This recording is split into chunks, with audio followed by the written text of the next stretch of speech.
Welcome to Global Morning. The death toll from flooding. Most time our politicians just bring in policies too, for sure. Incidentally, we have several more stories. The legislature was carefully crafted to 22.2% inflation rates as of April this year. What does that say about where we are as a country? I think Nigeria has resorted to being resilient. Before you call a police station, before they even leave, they'll take permission from I don't think there's really anything on ground to improve. the struggle, the ASIS strike. You have done your work, you have put us to the wall. We are not the slaves. I'm not a small boy. You should have given me the report. I have not seen the report.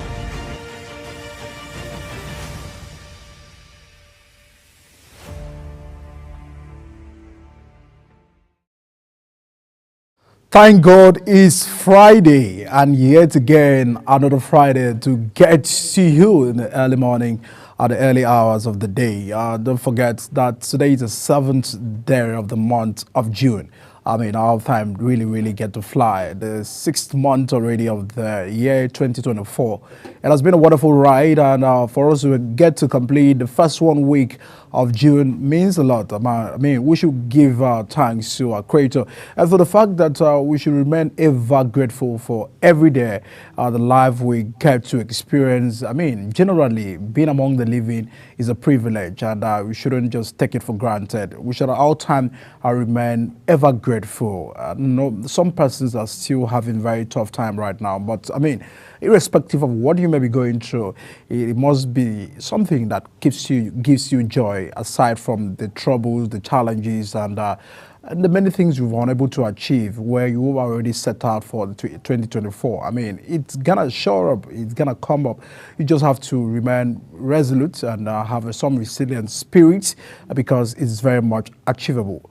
This is me welcoming you to another morning show breakfast here on Global Television, where we're taking top discussions, and of course we're bringing you to speed what is happening around you. I mean, a lot has actually happened in the course of the week. Earlier from the week, Monday, NOC and TUC locked up government ministries, parastatals, and agencies. I mean, they even went as far as, getting some of the essential services also banned out. I mean, the issues of national grid, the issue of also sending out doctors from the hospitals, the issues of, this has also sparked concern in the House of Representatives yesterday, where the members are arguing that if NOC and TUC must embark on a strike, then they should spare some level of essential services, like the issues of power. We understand what it means for the whole country to be out of power, the loss for businesses, local small businesses, and all of that were really affected for the fact that the hospitals were doctors were out of the hospital as well.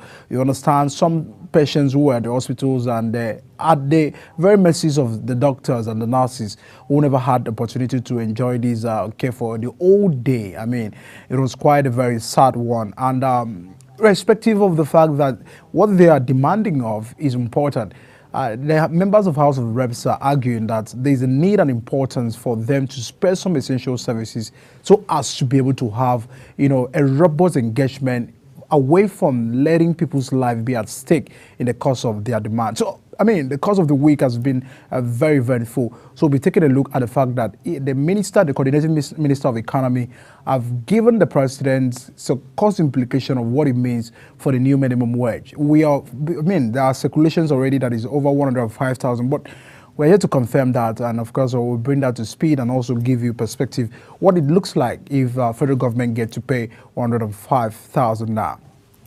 Another issues, over the course of the week has been the World Environment Day. There are very clarion call. There are agitations by both individuals, government, and NGOs for us to be able to save our environment away from the hazards, away from the attacks. I mean, if we let our environment plunge to the many challenges that is ahead of time, there's a projection that over 260 million people will be misplaced. People will get to move from this environment to the other, losing all they've ever worked for and all of that. So, we'll get an expert to also get to us to know what the role me and you should be able to play so that we can actually save our environment away from the attacks. All of these concerns will also spark up our conversations this morning. And we'll get to Kaduna State. There have been issues in Kaduna Kaduna State about the House of Assembly trying to set up a panel to investigate and probe the former governor, El-Rufai, and implications of over so much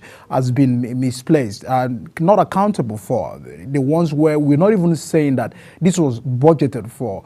A whopping sum of money have been lost in the Kaduna State, but nothing can be traced to that fund. So we'll look at that issue and know exactly what it means for budgets in the House of Assembly. Because for a House of Assembly of these administrations to start with hunting El-Rufai, what happens to the then House of Assembly? What was their role? What was the principle of checks and balances in the administration? All of these will also be what we'll be looking at in the course of a discussion today. I mean, it's a whole packed program for today's morning, Global Morning here on Global Television. So you just have to very stay close and so that you can get to speed and know some developments and news that must be able to have at your fingertips here on the Global Television.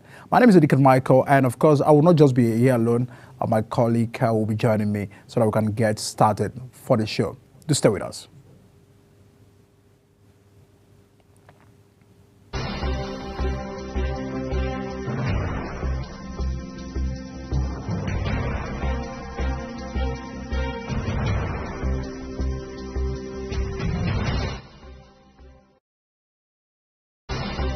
For an insightful idea that takes the center stage and the conversation that gets beyond the headlines, to explore the lasting impact of political decisions, Big Talk got you covered. From policy debates to geopolitical insights, from thought-provoking discussions to actionable insight. What is the real responsibility of government? Big Talk delves deep into the heart of the matter.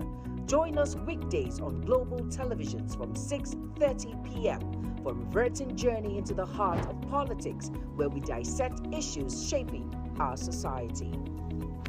With every government and introduction of new policies, businesses of all kinds and sizes seize the opportunity to evolve and redefine themselves. Business Point on Global Television is where we follow the money and put the facts and figures right in front of you. Watch Business Point every Monday through Friday at 11 a.m. as Kikelamo Okeri tracks all the latest developments across critical sectors. Business Point, this is business. In an ever-busy world, the increasing challenge of keeping track of health matters can be extremely demanding. Follow the latest health tips and trends on Health Guide on Global Television on Tuesday at 3 p.m. Health Guide on Global Television. Put your health first. Are you a food lover? Do you care about your health and nutrition? Are you interested in exploring the diverse culinary traditions from around the world? Then look no further. Introducing Lunch Global on Global Television, a show that takes you on a delicious journey through the world of food, nutrition, and diet. So, whether you're a seasoned foodie, a health enthusiast, or simply curious about the world of food, Lunch Global has something for everyone.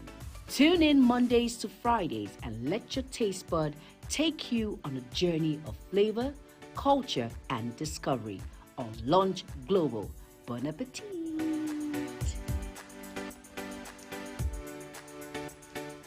Time check.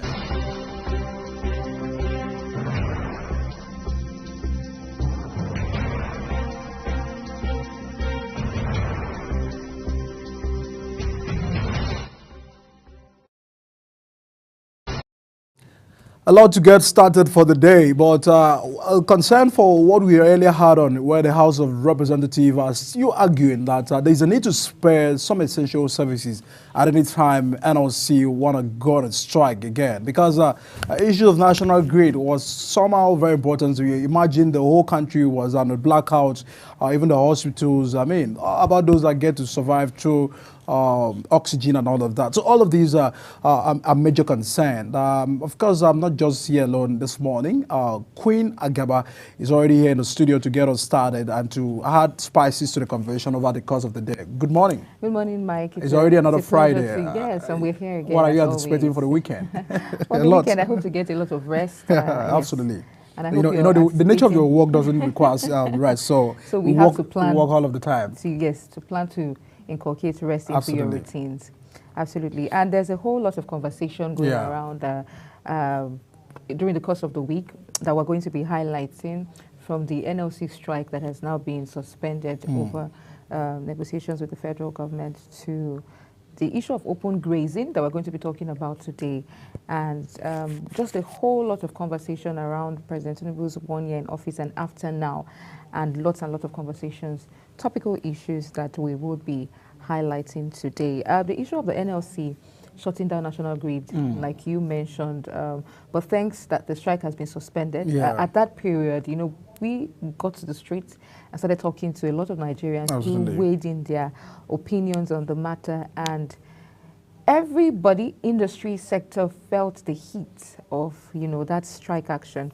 But we're glad that there's a bit of relief following the suspension, and we hope that negotiations will be balanced, you know, so that Nigerians can move forward. I mean, I can't imagine hospitals who are in dire and critical need of electricity to carry out a lot of tests, operations, and all of that being handicapped because of that strike. So while we negotiate, and while we're advocating for a better pay minimum wage for Nigerians, let's not go from fry pan to fire. I mean, let's not make things worse, you know, in a bid to get a fair system for Nigerian workers. I mean, it's another dimension of argument for the House of Reps. They are saying, I mean, let's get to tackle this issue, because if it's not well addressed, if it happens that if at the end of the 1 week, what federal government will be presenting to the NLC, if they are not satisfied, means that they will hit up on the street again, I mean, for another strike. But what happened to the essential services?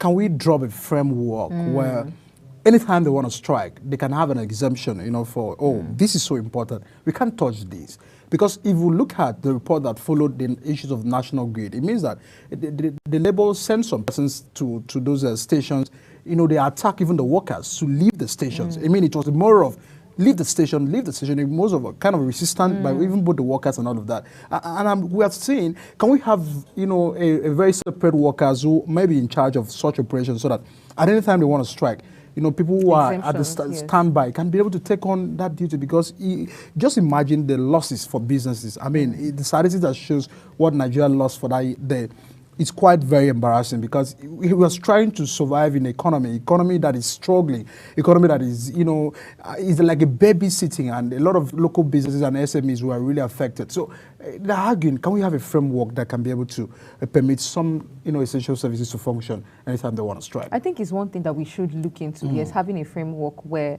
essential services are exempted. People who provide essential services, talk about caregivers, medical personnel, medical practitioners, even pharmacies, because we're aware that there's some emergencies that would require immediate attention. So these people, when we strike, I think that we should look into it to create, so that we don't go make things extremely bad in a bit. I know we're fighting for the interest of the average Nigerian worker, but let us do so with some level of diplomacy.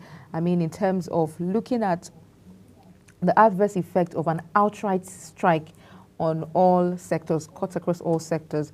Businesses did record enormous amount of losses in just less than 42 hours of the strike. And so if that strike had persisted for another 1 week, you can imagine the disaster, how much disaster that would have caused or created for Nigerians, and especially essential care workers.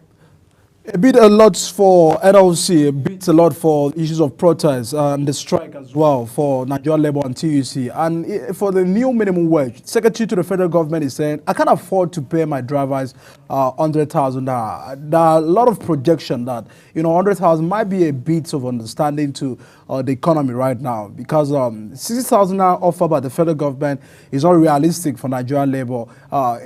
They've made several calculations. They've given a blueprint of what their over 400,000 looks like, and they're asking federal government, can you come up with something? Let us know how you've arrived at the 60,000 naira. And I mean, someone who is leading the federal government team is saying, I can't afford to pay my drivers 100,000 if, I mean, the issues of new minimum wage is been arrived at 100,000 now. But to you and to us, we understand the implication of the economy right now. Issues of transportation, I mean, issues of accommodation and issues of basic food. I mean, the food prices in the market, is facing us every day. I wonder how you got to buy 300 now for, a module of Gary as at just last year. Right now, Gary is over 1,200, 1,500 for a little module that is being used to measure at the market. I don't know the last time we went to the market, but I've actually get to experience all of this. So imagine a family of 3, imagine a family of 4. And for the secretary to the federal government, who's leading the federal government negotiation team, saying, I can afford to pay 100,000. Does it mean that the 100,000 is too much? Because these are the people that are catching away a lot of millions for their allowances, away from even the issues of minimum wage. Why are politicians resisting paying labor 100,000? People who are contributing a quarter for. First of all, let me address the issue of the secretary to the federal government of Nigeria, George Akume, who made that statement saying that he cannot afford to pay 4 drivers 100,000 naira each. First of all, why do you have 4 drivers? I mean, we can always start from there. You obviously have 4 vehicles, if not more than. But for the record, because you said you have 4 drivers who you can't afford to pay 100,000 naira each, this is what we're talking about. Let us cut down on the cost of governance. If you can afford 4 heavy vehicles, and these vehicles we're talking about, they're not your regular vehicles, these are luxurious vehicles. You should be able to afford 100,000 naira to pay these drivers. And we know how much these people get. They get hazard allowances, they get poverty allowances, and all of the allowances that you can think of. Hardship and stress allowances. And then 100,000, the allowances are enormous. And then I feel like coming out to say that you can't afford to pay your 4 drivers 100,000 naira each. How many places can you be in at a time? These drivers, let us begin to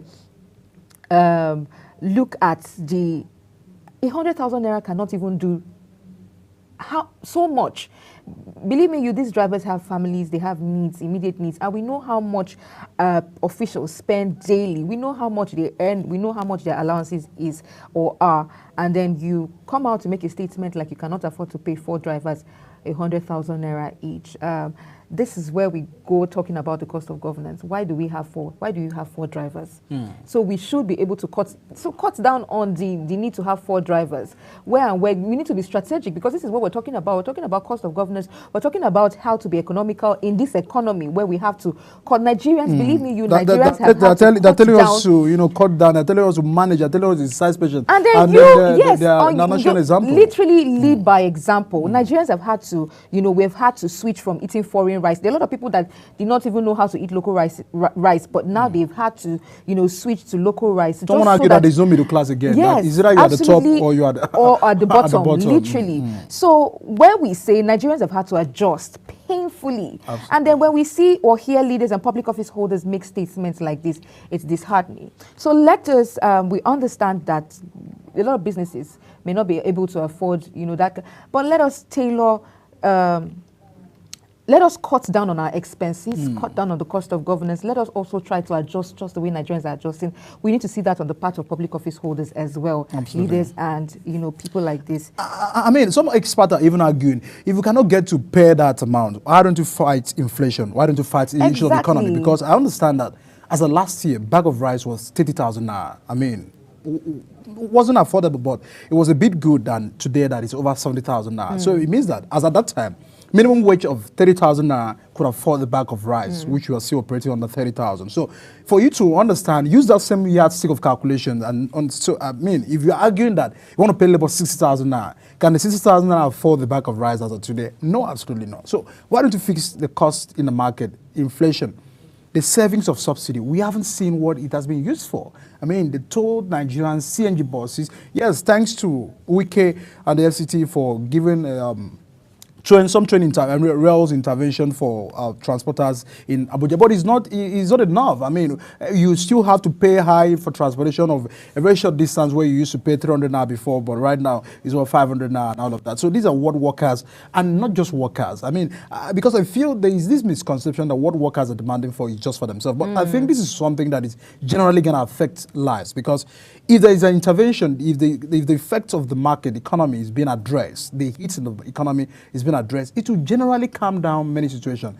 That even if you are offering them 60,000 naira, 70,000 naira and more, they can still use this amount to go to the market and be able to get some things for themselves. So the coordinating minister of economy and all those involved in the economy theme, they have a big role to play because the economy and the inflation is still high. Imagine telling Nigerians that you've been able to sort this, but when you go to the market, you face the reality of having to buy things at a very high price. The issues of fuel is over 700 naira and 670 at most, and just in an NNPC that we can actually find them at 617, and all of this issue. What can Nigerians, I mean, even the president said, allow Nigerians to breathe. But it's over a year of Nigerians trying to breathe from the, I don't even know where they're breathing from because I don't know the inspiration where Nigerians are having to suffer. But we know that better days are coming. But you leaders have to also lead by example.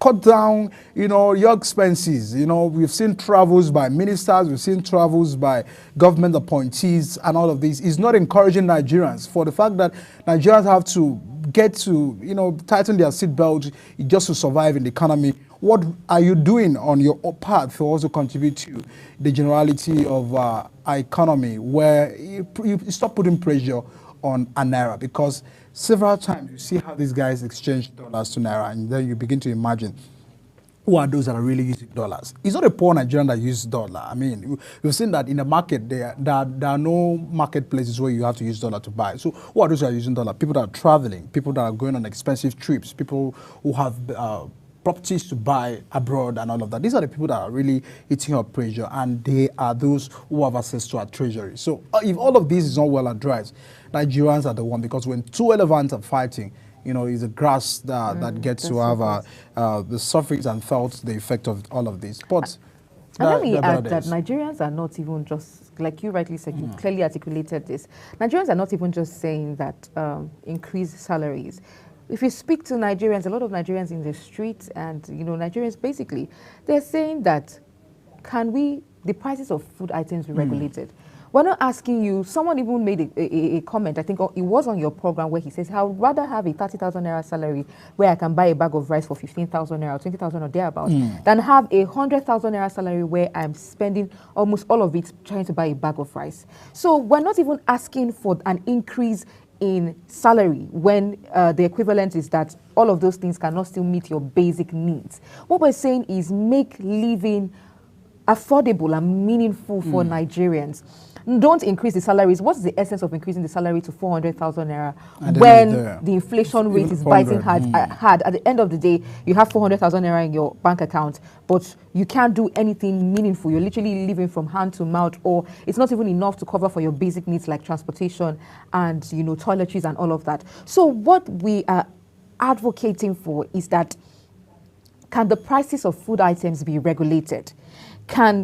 Let's cut down on the cost of governance. Let us have a stable system where what you earn is sustainable for you for a period of time or that month. So that's what we're asking for. So there's no point having to increase salaries and at the end of the day, you can't do anything meaningful with it. A lot of pressure on the economy. We can only get to see how things get better and works. I mean, for Tinubu, it promised Nigerians, I'll hit the ground running from the one. So it's already year 2. I mean, so we're still counting days on our fingers to see the better project, the better policies that will be able to have effect, positive effect in the life of Nigerians. There are a lot of trials and errors in these policies, which doesn't have a very good effect on Nigerians. So we're looking forward to see how things will get to turn around. Sometimes there may be sort of miracle anyways as a Christian, but we need that to happen in the country, because right now Nigerians are having to struggle a lot to be able to get survival. But just to let you know that the issues of Abuja-Kaduna rail, that there was a very drastic happening a few weeks ago. They have actually, the Nigeria Railway Corporation has revealed that it was a technical issue, it was about the removal of the track fastening clips by vandals. We've actually understand how we get to deal all of this when it has to do with our transportation system. There's a need to deploy security personnel. So we argued this, on the show last week. There's a need to be able to have these security personnel mounting all of these throughout, so that, these are people's lives that is at stake. Issues of carelessness, of track fastening clips by vandals shouldn't be what should be. I mean, it shouldn't just be what makes up the news, because in other climes, all of these issues are not welcome, because there are other measures to put in place to avoid all of these stories. We'll get more talking points on the program here on Global Morning, but right away, we're going on a quick break so that we can bring to you the news at AM. Shortly after that, we'll get the talking started. Do stay with us.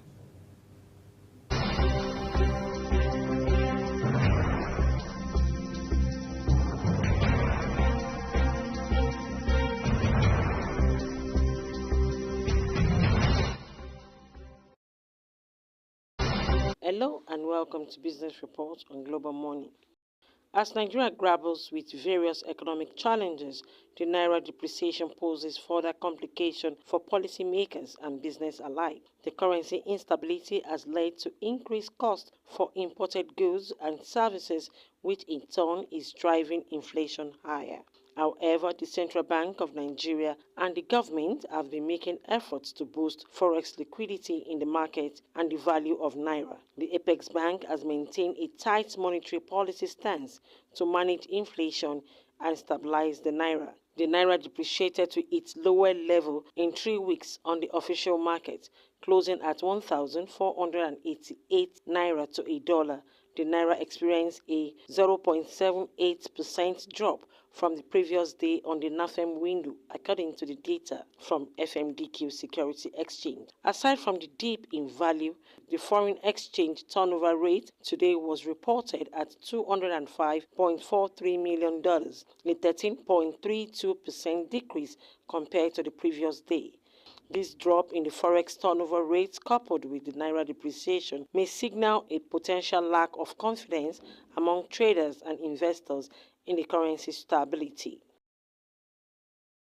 The latest Nigerian Treasury bill auction held on the 5th of June 2024 unveiled a significant trend as investors leaned heavily towards the longer-term 364-day bill while showing reluctance for short-term 182-day bills. The auction raised a total of 278.4 billion naira in allotment, highlighting a pronounced divergence in investors' preference based on yield expectation and economic outlook. In the 364-day tenure, the government offered 179.89 billion naira, but the investors' appetite significantly surpassed this amount, with total subscription reaching an outstanding 677.42 billion naira.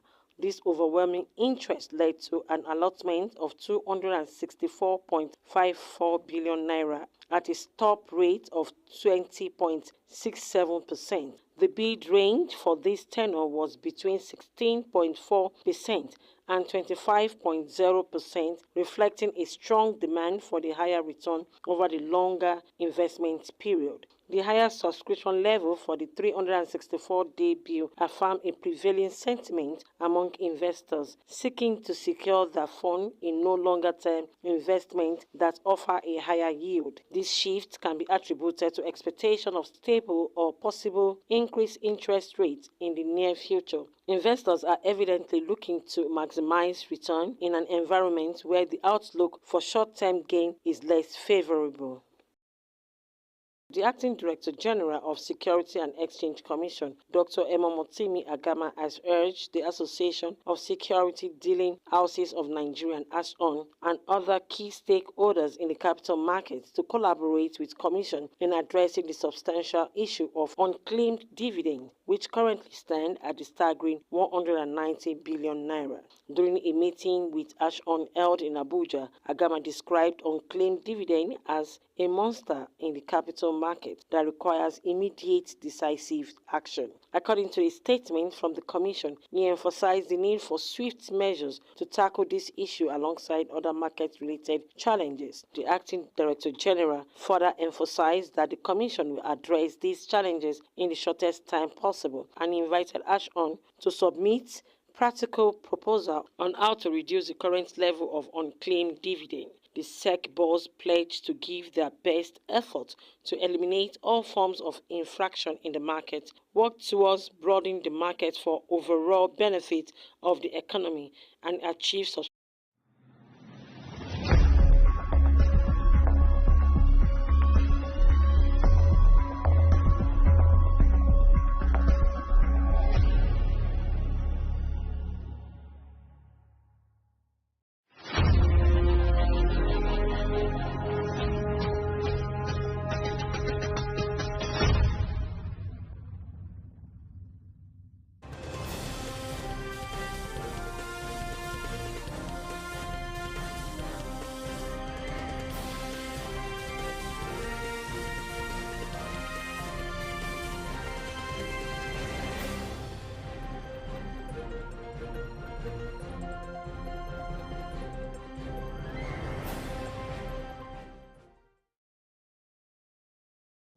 Hello, welcome to all the viewers in Nigeria and around the world to AM News here on Global Television.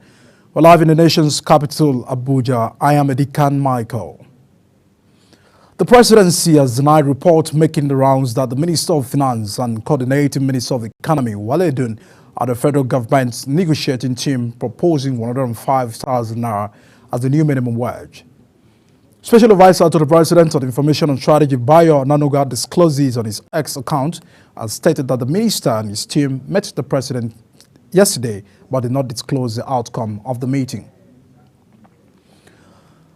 Nigerian military says it has neutralized over 9,300 terrorists and rescued over 4,600 hostages between May 2023 and June 2024. Director of Defense Media Operations, Major General Edward Buba, made this known while addressing a joint news conference of defense and other security agencies in Abuja. He disclosed that 6,980 terrorists and their families surrendered to troops in various theaters of operations. Our correspondent, Kikolo Mokare, has details. Defense Headquarters has hosted the first edition of a joint news conference bringing together security, defense, and response agencies to address pressing national security concerns. Special Advisor Strategic Communication to Nigerian National Security Advisor Zachary Mijinyawa has attributed the successes recorded in the ongoing security operations in the country to robust collaboration within the security agencies. To strengthen strategic communication as a first-order capability in amplifying our national security objectives. Director of Defense Media Operations, Major General Edward Buba, while giving an update on activities in the security cycle, says the Office of the National Security Advisor has been pivotal in coordinating national security strategies and ensuring synergy among various security agencies, while reading out successes recorded by the Armed Forces of Nigeria. The director added that the Department State Security Service and other intelligence agencies have played a critical role in safeguarding national security through intelligence gathering and covert operations, as well as enabled by seamless interagency coordination. Now a look at the maritime sector.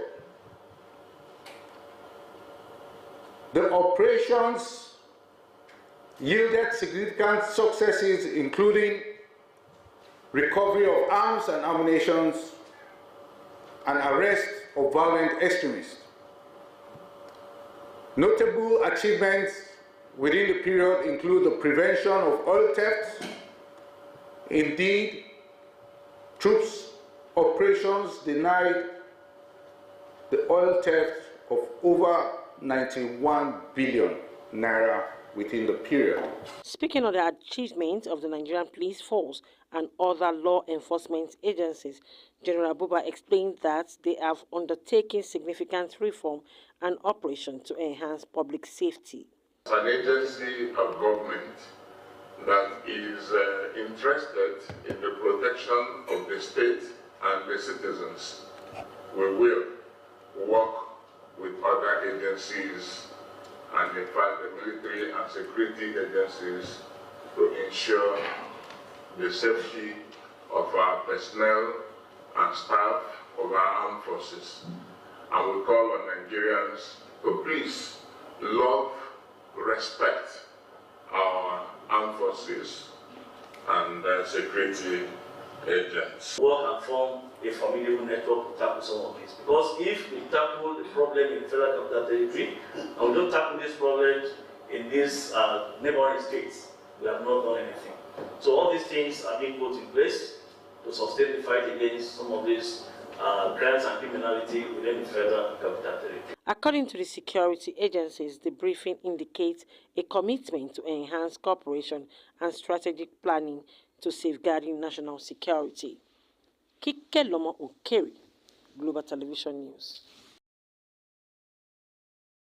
The federal government may have set in motion a plan to suspend the payment of import duties on staple food items, drugs, and other essential items for an initial period of 6 months as a measure to curb inflation.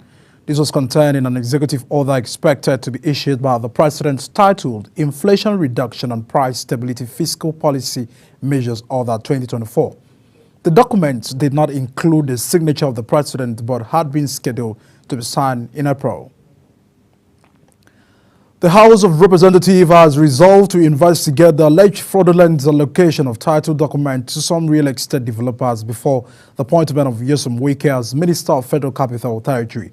The resolution of the House followed the adoption of a motion of urgent public importance moved by the member representing Karo Kefi Federal Constituency of Nasarawa State, Jonathan Gawi.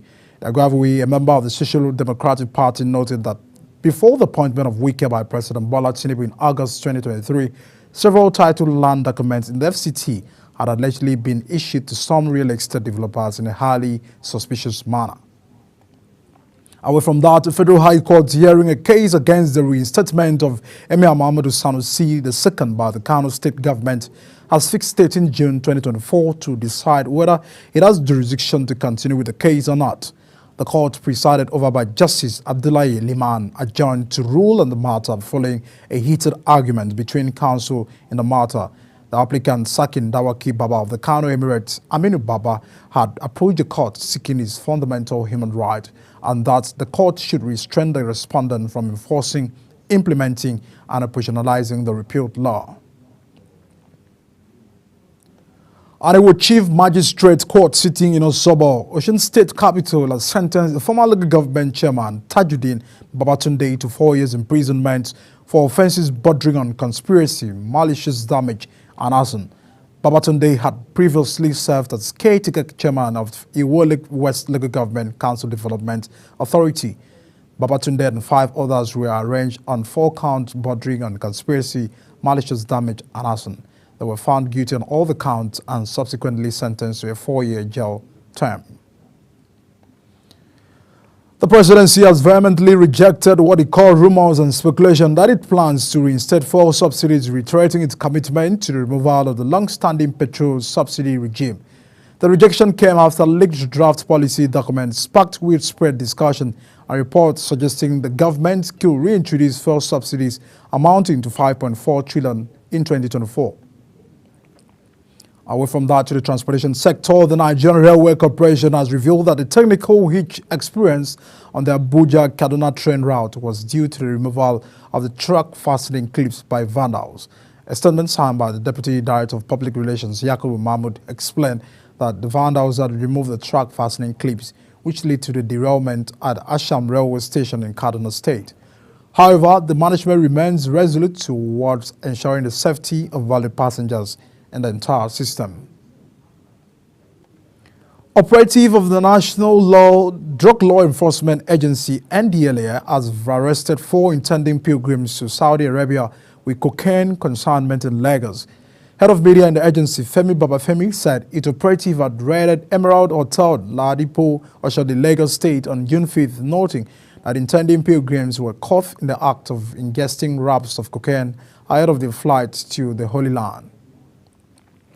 And now the Senate has passed a bill seeking to prohibit Nigerian athletes from consuming performance-enhancing substances during or after sporting competition. President Bola Tinubu had sent a request to the Senate to enact in May through a letter read by the floor by Deputy Senate President Barrow Jibril, who presided over the plenary. He urged the Senate to review and approve a bill aimed at prohibiting athletes from using substances that enhance their performance. Tinubu had stated that the bill would establish a legal framework for the formation of National Anti-Doping Organization. You're watching AM News here on Global Television. You're on StarTimes channel 276. Kindly follow us on all social media platforms using at Global TV NG and other handles now shown on the screen. When AM News returns, Israeli strike on United Nations school in Gaza kills at least 35. These and other top stories coming right after this break. To stay with us.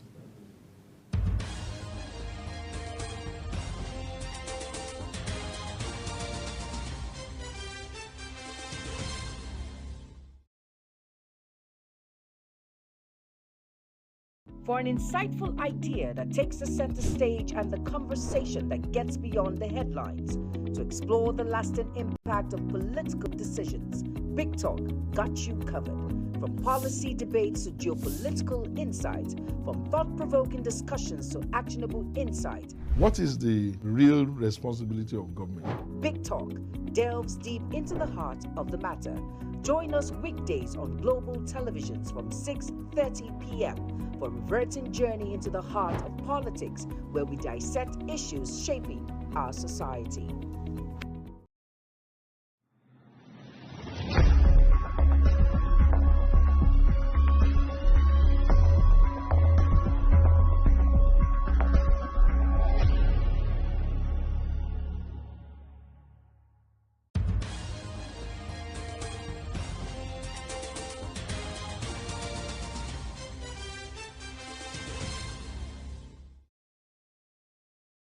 You're watching AM News here on Global Television. Many thanks for staying with us. Now to foreign scene. An Israeli head strike on a United Nations school packed with hundreds of displaced Palestinians in central Gaza has reportedly killed at least 35 people. The warplane fired 2 missiles at classrooms on the top floor of the school in the urban Nusret refugee camp. Videos show the destruction and the number of bodies. Israel's military said it had conducted a precise strike on Hamas compound in the school and killed many of the 20 to 30 fighters it believed were inside. Gaza's Hamas-run government media office denied the claim and accused Israel of carrying out a horrific massacre. A veteran organization has confirmed that a World War II United States Navy veteran traveling to France for an event marking the 80th anniversary of D-Day landings has died. Robert I. Pachetti from Rochester, New York, was airlifted to a hospital in Germany on 30 May after suffering a medical emergency aboard the ship heading to Europe. He died the following day, aged 102, remembered as a great humble man. Pachetti was involved in the Allied operation in Japan. Russian President Putin has warned that Moscow could harm countries with a view to attacking Western targets. Putin made the statement while criticizing the West's delivery of the long-range weapons to Ukraine.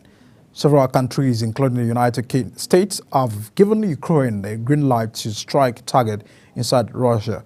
The Russian president said such action could lead to what he called very serious problems. A senior police official has revealed that the New York Police Department is looking to revoke former President Donald Trump's gun license following his conviction. The source, who preferred anonymity, revealed that Trump's concealed carry license was quietly suspended on April 1, 2023 in New York City after his indictment in criminal charges.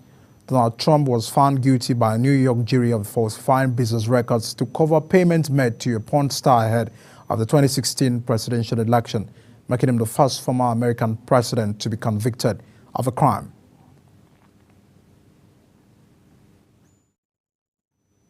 And now let's get to business. The Federal Competition and Consumer Protection Commission has blamed the distribution sector, including wholesalers and retailers, for the spike in the prices of foodstuff and other commodities. The South-South Zonal Coordinator of the Commission, Uchebu Chukwuma, discloses on a survey of the popular oil mill market in Port Harcourt. Chukwuma said that the Commission's position followed market inquiries in some states within the zone, saying that its surveillance efforts suggest participants in the food chain and distribution sectors such as wholesalers and retailers are allegedly engaged in conspiracy, price gouging, hoarding and other unfair practices to restrict competition in the market. The Revenue Mobilization Allocation and Fiscal Commission has advocated for full autonomy for local government councils in Nigeria, emphasizing this move will alleviate poverty and curb the escalating trend of rural-urban migration in the nation. The Commission backed legal effort by the federal government to free local government councils from the control of state government by enforcing the Constitution's provisions. Chairman of the Revenue Mobilization Allocation and Fiscal Commission, Mohamed Shehu, in a statement in Abuja, noted that local government councils, as the third tier of government, should operate independently of state and federal government to ensure effective grassroots governance. And now Nigeria's current account balance has shown a significant surplus of $1.432 billion in 2024. A latest report from the International Monetary Fund has disclosed. The feat marks an improvement from $1.21 billion surplus recorded in 2023. The IMF's World Economic Outlook database attributes this improvement to a rise in Nigeria's gross national savings and investments. The report highlights that the country's gross national savings increased to 26.32% of its gross domestic product in 2024, up from 24.61% in 2023. Now let's get to gas. As liquefied petroleum gas dealers have said, the federal government's ban on the export of commodity, popularly called cooking gas, has led to a crash in the cost of the commodity from about 1,500 per kilogram to around 900 per kilogram. Cooking gas dealers under the aegis of Nigerian Association of Liquefied Petroleum Gas Marketers disclosed this during a courtesy visit to the Minister of State for Petroleum Resources Gas, Ekpo in Abuja on February 2024. The federal government banned the exportation of cooking gas in a bid to increase its volume domestically to warrant a crash in price. The federal government has stated it resolved to adhere to the due process in the ongoing persecution of the cryptocurrency platform Binance and one of its top executives, Tigran Gabayan, being accused of illegal cryptocurrency trading in Nigeria. Minister of Information and National Orientation, Mohammed Idris, emphasized that the trial is being conducted according to Nigerian law. Idris, according to a statement signed by his media head, Rabiu Ibrahim, noted that due process has been followed at all stages, and prosecutors are confident in their case based on the evidence gathered. Meanwhile, 16 members of the United States House of Representatives have petitioned President Joe Biden to intervene in the case of Tigran Gabayan, a Binance executive who has been detained in Nigeria since last February. Gabayan, alongside another top executive of the crypto trading firm who is on the run, Nadeem Ajawala, is facing economic crimes-related charges before a federal high court in Abuja. The lawmakers claim Gabayan has been wrongfully detained and subsequently to excessive and harsh treatment by the Nigerian authorities.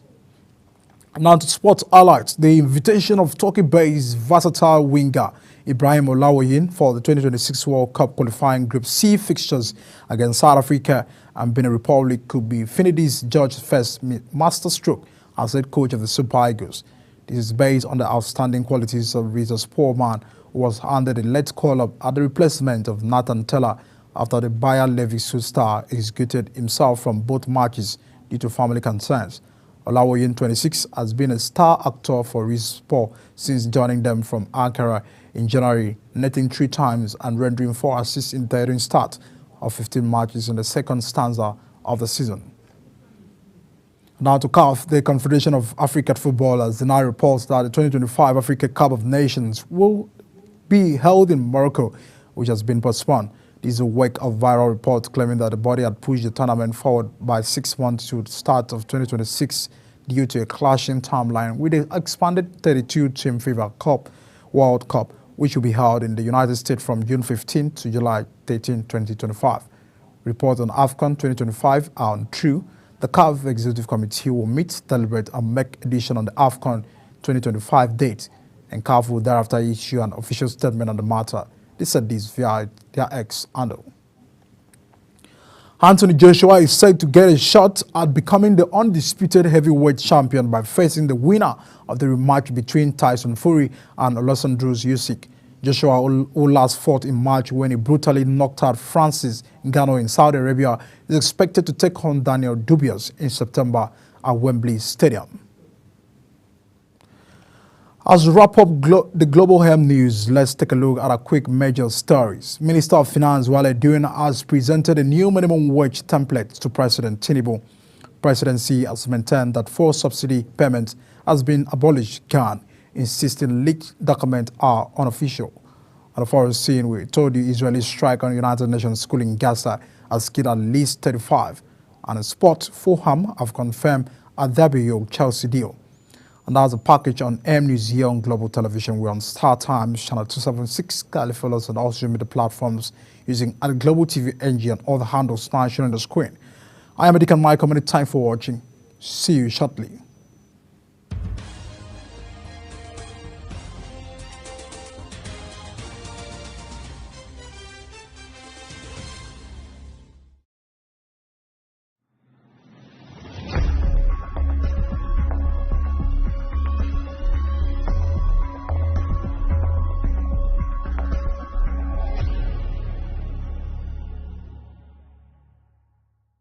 Time check. It's midday.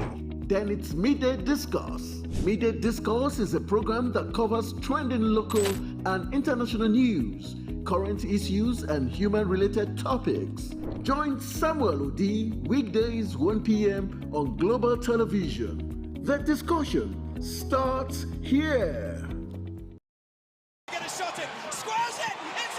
It's time for sports' biggest moments on Global Television. The headlines, scores, breaking news, and commentaries on sporty events. Talking with the biggest players, strikers, and about the slam dunks and goals, stunning saves, near misses, and upsets. Let's talk about the greatest home runs, comebacks, knockdowns, and victories. Talk sports with the king of sports, Anthony Momadou. Weekdays, 10 a.m. Don't miss out.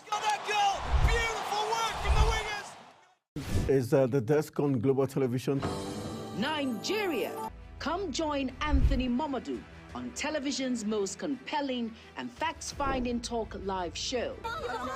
We are the Palestinians. We are the Canaan because that this country gets it right. Who are these bandits? It's the Dex on Global Television, where we analyze and dissect storming issues and commentaries in the world's biggest black nation, Nigeria. Who is being held accountable for this money? The eyes have it.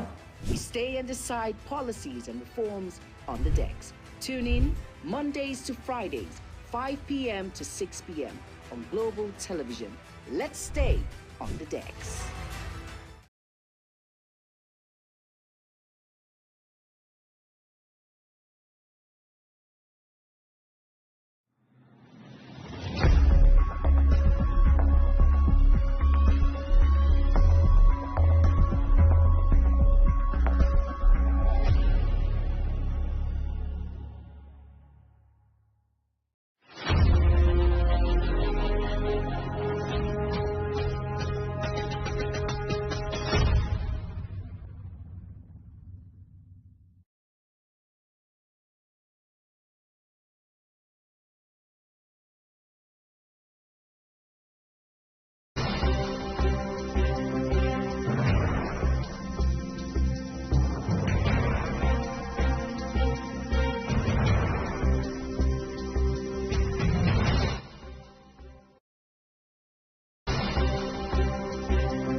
For an insightful idea that takes the center stage and the conversation that gets beyond the headlines, to explore the lasting impact of political decisions, Big Talk got you covered. From policy debates to geopolitical insights, from thought-provoking discussions to actionable insight. What is the real responsibility of government? Big Talk delves deep into the heart of the matter.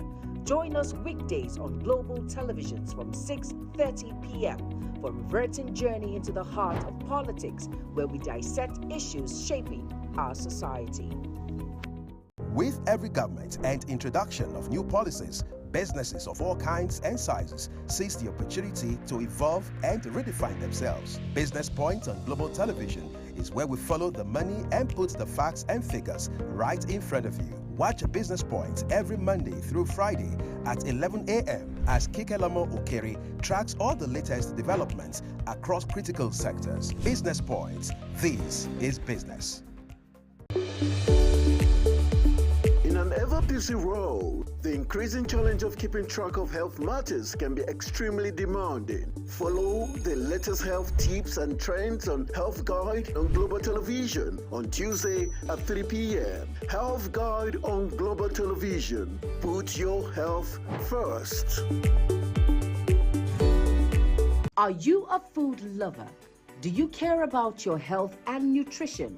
Are you interested in exploring the diverse culinary traditions from around the world? Then look no further. Introducing Lunch Global on Global Television, a show that takes you on a delicious journey through the world of food, nutrition, and diet. So, whether you're a seasoned foodie, a health enthusiast, or simply curious about the world of food, Lunch Global has something for everyone. Tune in Mondays to Fridays and let your taste bud take you on a journey of flavor, culture, and discovery on Lunch Global. Bon appetit!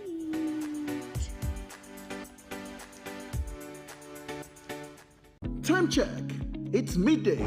Then it's Midday Discourse. Midday Discourse is a program that covers trending local and international news, current issues, and human-related topics. Join Samuel Odi weekdays 1 p.m. on Global Television. The discussion starts here. It's time for sports' biggest moments on Global Television. The headlines, scores, breaking news, and commentaries on sporty events. Talking with the biggest players, strikers, and about the slam dunks and goals, stunning saves, near misses, and upsets. Let's talk about the greatest home runs, comebacks, knockdowns, and victories. Talk sports with the king of sports, Anthony Momodu. Weekdays, 10 a.m. Don't miss out.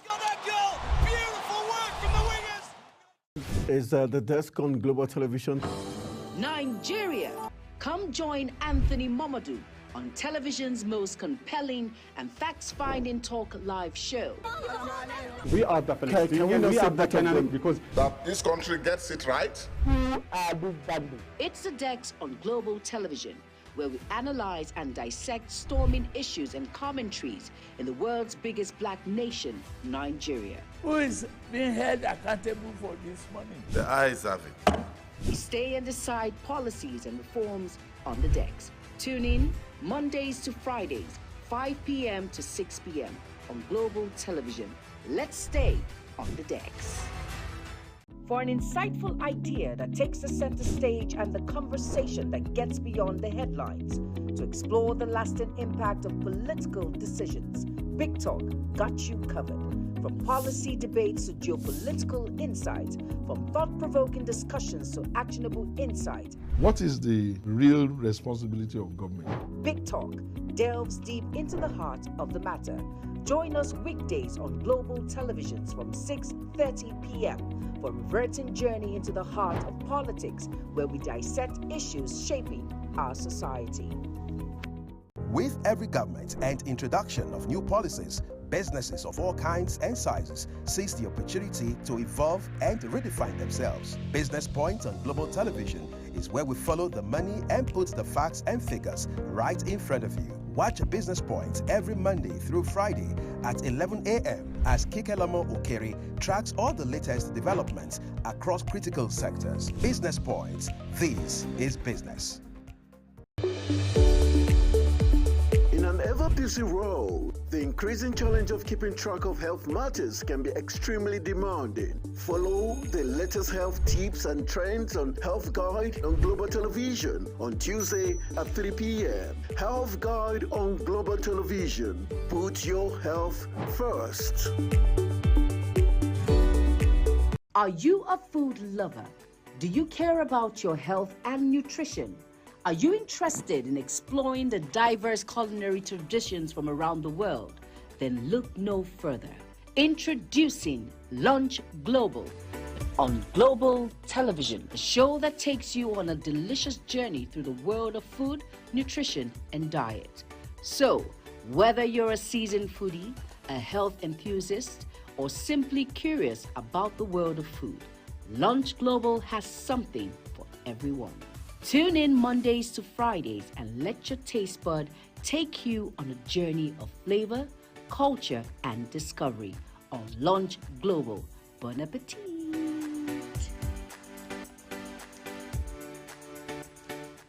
Time check. It's midday.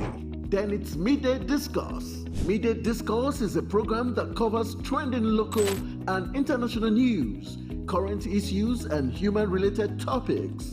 Join Samuel Odi weekdays 1 p.m. on Global Television. The discussion starts here. It's time for sports' biggest moments on Global Television. The headlines, scores, breaking news, and commentaries on sporty events. Talking with the biggest players, strikers, and about the slam dunks and goals, stunning saves, near misses, and upsets. Let's talk about the greatest home runs, comebacks, knockdowns, and victories. Talk sports with the king of sports, Anthony Momodu. Weekdays, 10 a.m. Don't miss out. Is the desk on Global Television? Nigeria. Come join Anthony Momodu on television's most compelling and facts-finding talk live show. We are the Palestinians. We are the Canaan because that this country gets it right. It's the Dex on Global Television, where we analyze and dissect storming issues and commentaries in the world's biggest black nation, Nigeria. Who is being held accountable for this money? The eyes have it. We stay and decide policies and reforms on the Dex. Tune in Mondays to Fridays, 5 p.m. to 6 p.m. on Global Television. Let's stay on the Dex. For an insightful idea that takes the center stage and the conversation that gets beyond the headlines, to explore the lasting impact of political decisions, Big Talk got you covered. From policy debates to geopolitical insights, from thought-provoking discussions to actionable insight. What is the real responsibility of government? Big Talk.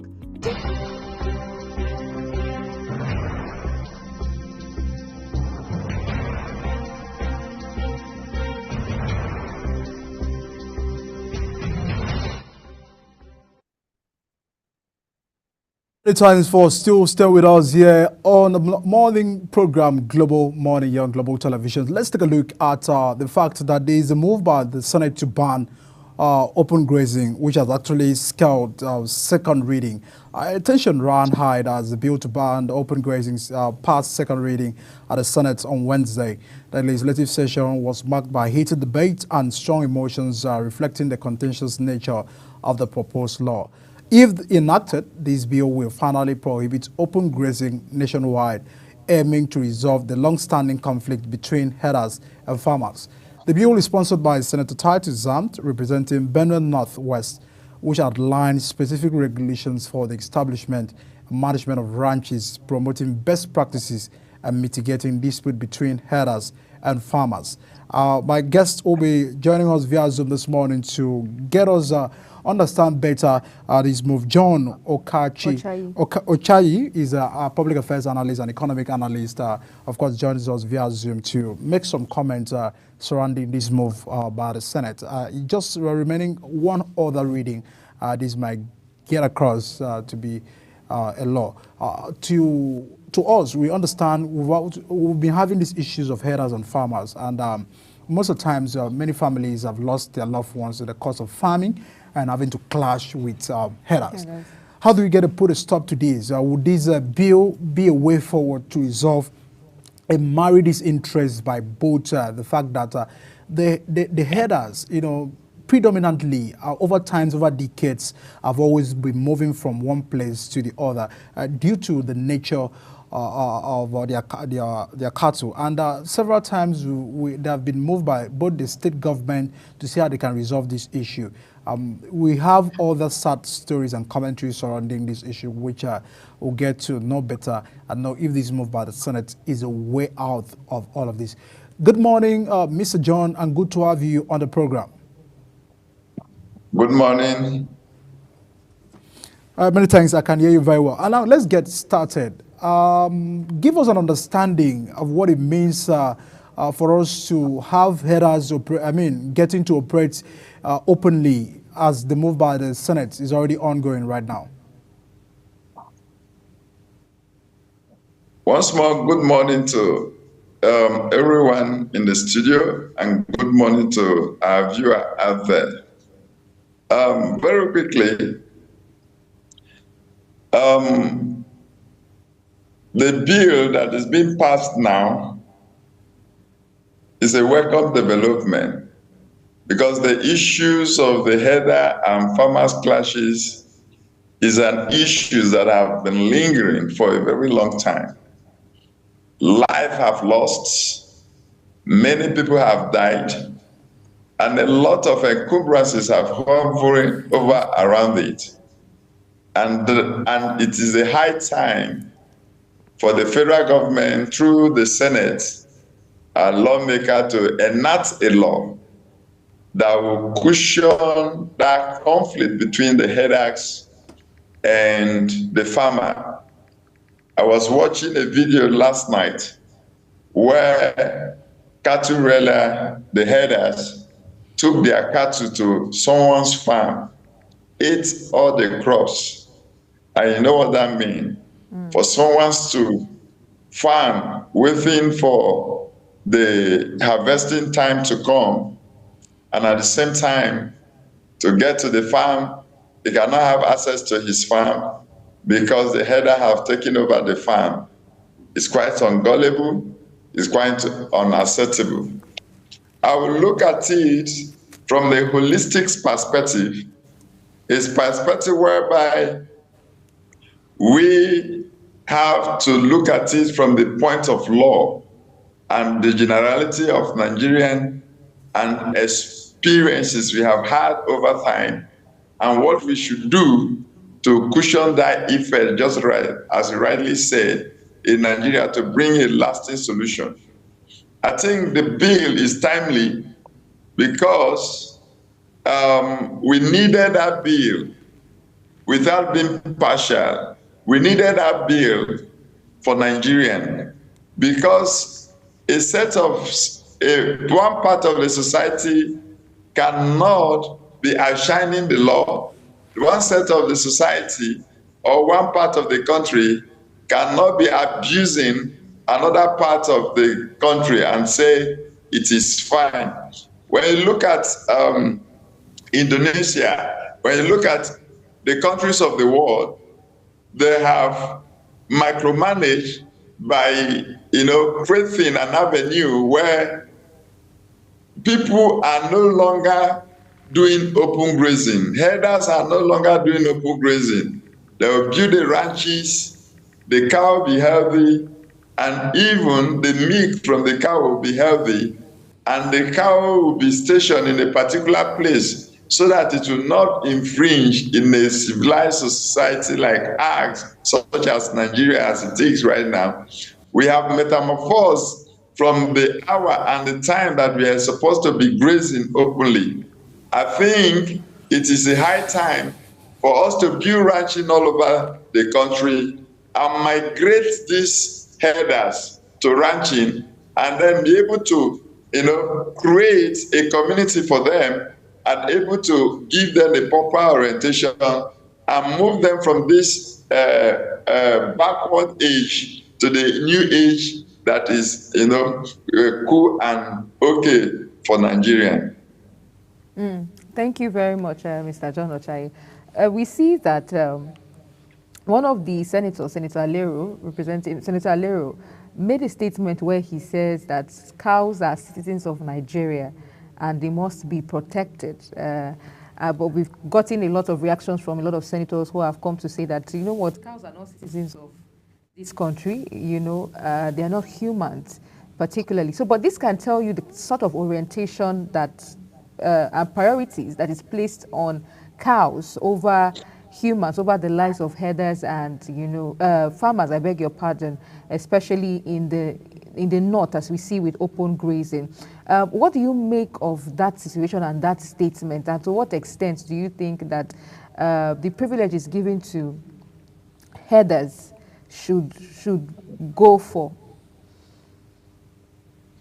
You see, the truth of the matter is that because of the political nepotism, regional bigotry, and the tribalism in the system, that is why sometimes the people whom you think they should able to be fair in their sense of judgment will begin to express from the negative part that you may likely ask that, are they really the kind of people that we are supposed to, you know?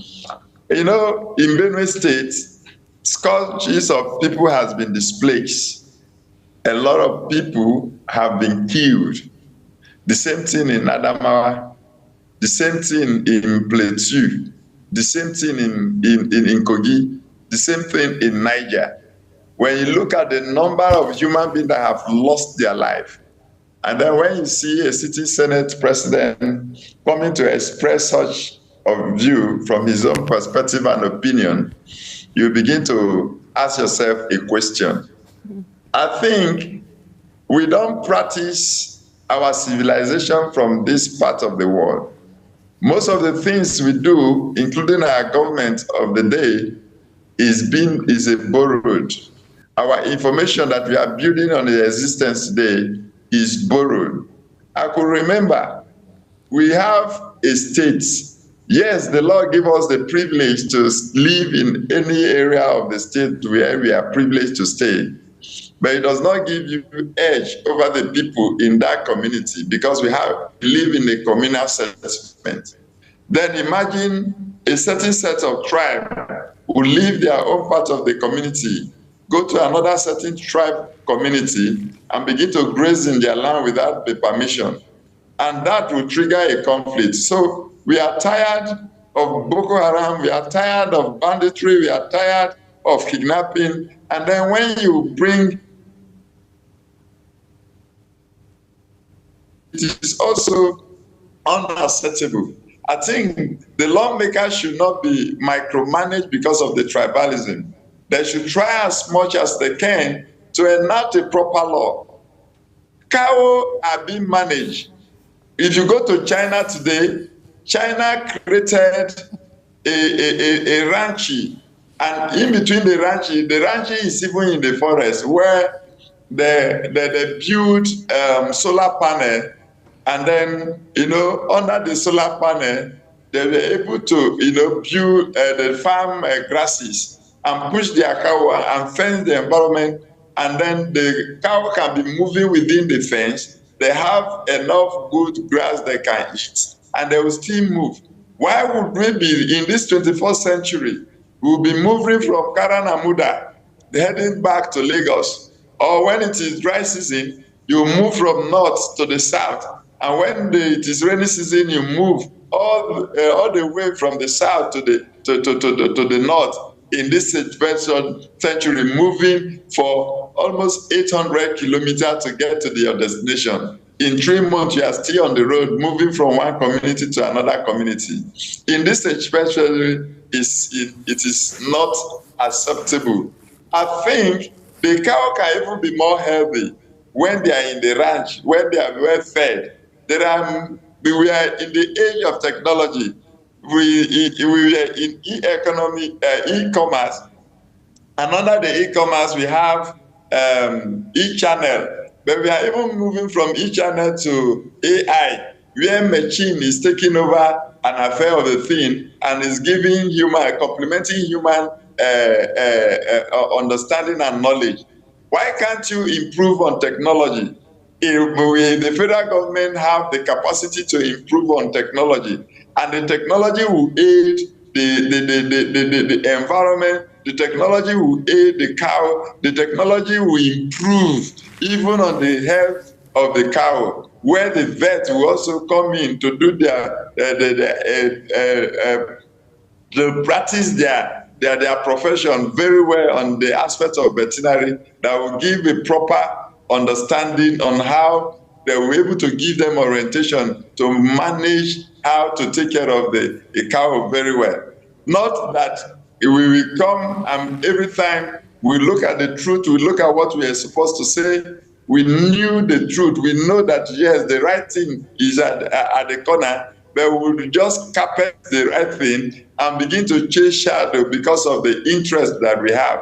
And then in the National Assembly, if every interest of the nation is being micromanaged to the north, and then they are micromanaged their world because of their, interest, automatically it will not be headed for the nation. If we actually want to end farmer header crisis and end insecurity in this country, we should come with the pragmatic approach and then let the law that will favor the generality of Nigeria. Because the peculiarity in Benue, the peculiarity in the West, the peculiarity in the South, the peculiarity in the North Central, the peculiarity in the Northeast and the Northwest differs from each other. It is the Constitution that bound us together. So we need to x-ray and look at the peculiarity and look at the issues from different perspectives and come with the lasting solution and end this open grazing. For me, in my opinion, ranching is the best to practice in this present age than the open grazing. Thank you very much, Mr. Ochai. Truly, we see the cases and the peculiar cases in Benue State and neighboring states and how farmers and herders clash. And as a matter of fact, it's saddening to find that you travel through Benue State and in an entire village there are no persons living there because of the scare and the insecurities that these issues poses. So it leaves these places empty. But whether we like it or not, we are advocating and we need that coexistence between farmers and herdsmen so that we can, have that healthy relationship, some sort, because we know the importance of these people to the agricultural value chain. You made mention of China embracing open ranching and, talking about technology, basically. I'm thinking, how do you think technology can be utilized to strengthen coexistence between farmers and herders? And how do you think we can, employ technology moving forward and also in the area of this open grazing? All right, thank you. The reason why we are still lamenting, talking about this open grazing in this part of the world, it is because we don't value life. Where life are being valued, they put a measure on how to curtail the excesses between the herders. Because I could, if I'm to be a judge, the herders are the one looking for the troubles of the farmer. Because I can't live in a house. And in my house, any person who come to my house without prior information is an intruder. For coming to my farm without curtailing the measure between without notifying the farmer, you are an intruder. So when an intruder invade a particular place, then the measure should be treated as stiff. That is one. Coming back to your question, you see, I think as a journalist, in Nigeria we have a course called microbiology, and then we have plant science, and then we have head of GMO, improve mechanizing systems on how to improve a product. During the outwork by the former ministers of agriculture, he traveled to bring a seed, an improved seed, that when you plant that will give you a better grass that the cow will feed. And those seeds are improved seed that when it's cultivated, at least every month they will grow taller than what it is. If you go to America and look at the grazing cattle rearing farming or animal husbandry. There are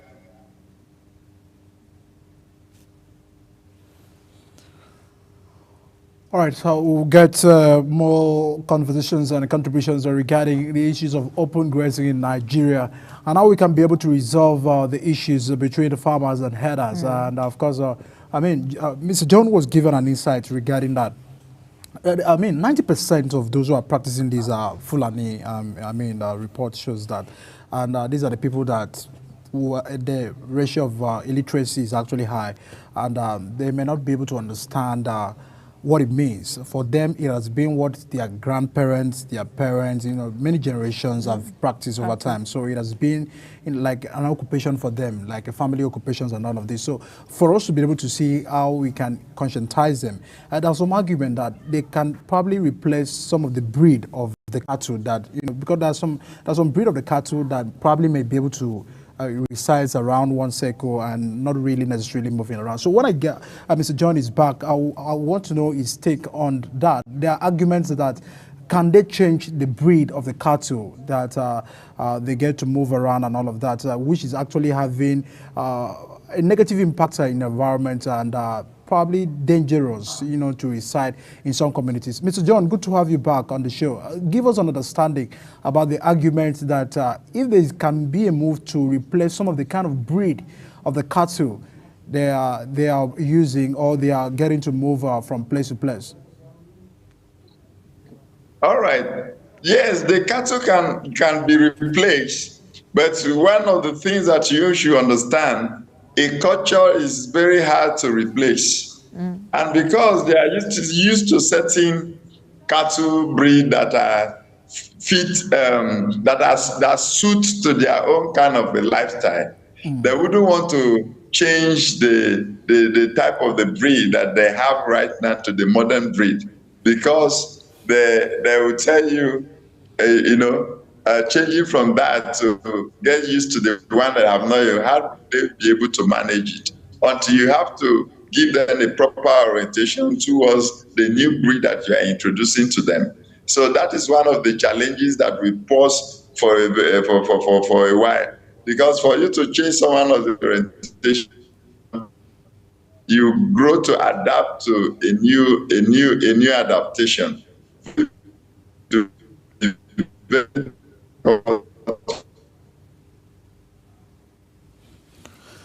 All right, many thanks, Mr. John, for your contributions and, of course, adding your perspective to that issues. Of course, we deeply apologize for the glitch network connections over there. And let's get to go on a break right now.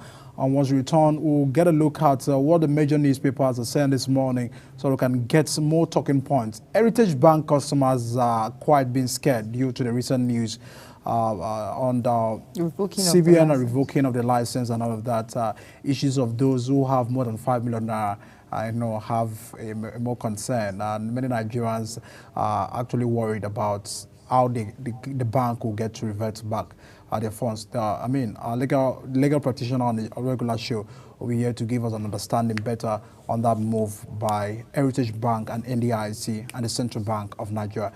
Do stay very well close to your screen. We'll be right back on the program.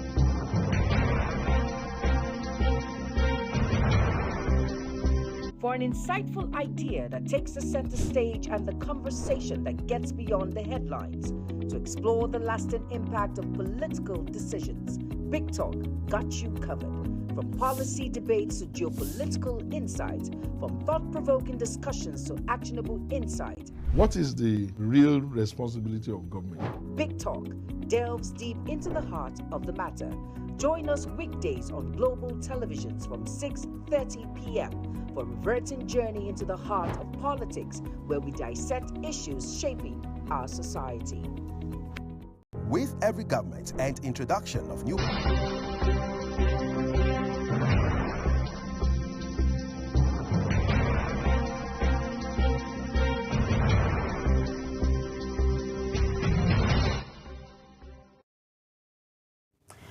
Many thanks for staying with us. We believe we still have Mr. John Ochai on the line. We apologize for that glitch, that network glitch. Mr. John, are you there with us? Yes, please. Okay, thank you. I'm just going to ask you this last question. How can we, begin to practice sustainable agriculture and, other source of livelihood so that we can reduce the dependence on, open grazing, so that we don't have issues of herders and farmers clashes, even while we're still trying to create dialogue where we can, create peaceful coexistence between herders and farmers. Just, your last words, please. It's doable, and we can practice that. The only thing that we could do to curtail that, first, we have to invest more on agriculture, not the dilly-dally kind of investment we are doing. I call it photocopy investment, where we invest and at the same time we come back to siphon the fund we provide for such kind of investment. So if holistically we're able to invest in agriculture and push the younger generation to agriculture and understand how mechanized farming are being practiced, then we can achieve that might. All right. Thank you so much, Mr. Ochai. Thank you for your time and your contributions. Do have a beautiful day ahead. Thank you very much. Thank you. And so we'll take a quick break now. And when we return, we would look at the front pages of the newspaper and some of our top stories on the headline. Like Michael had earlier stated that, the issue of the Heritage Bank license revocation has spurred a lot of reactions from customers, stakeholders, shareholders, and down to workers themselves. We understand that when we have issues like this, downsizing, people are going to, there's going to be loss of job unavoidably.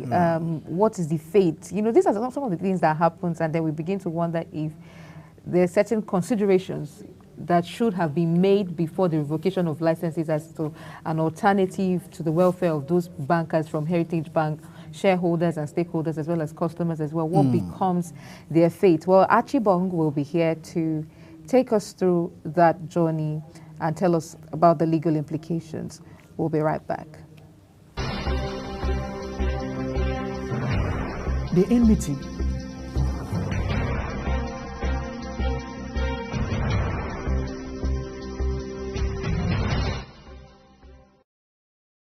With every government and introduction of new policies, businesses of all kinds and sizes seize the opportunity to evolve and redefine themselves. Business Point on Global Television is where we follow the money and put the facts and figures right in front of you. Watch Business Point every Monday through Friday at 11 a.m. as Kikelamo Okeri tracks all the latest developments across critical sectors. Business Point, this is business.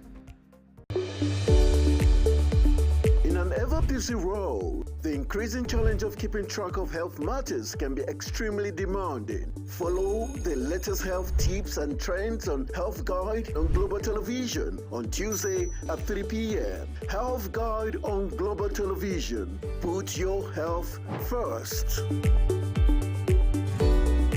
Are you a food lover? Do you care about your health and nutrition? Are you interested in exploring the diverse culinary traditions from around the world? Then look no further. Introducing Lunch Global on Global Television, a show that takes you on a delicious journey through the world of food, nutrition, and diet. So, whether you're a seasoned foodie, a health enthusiast, or simply curious about the world of food, Lunch Global has something for everyone.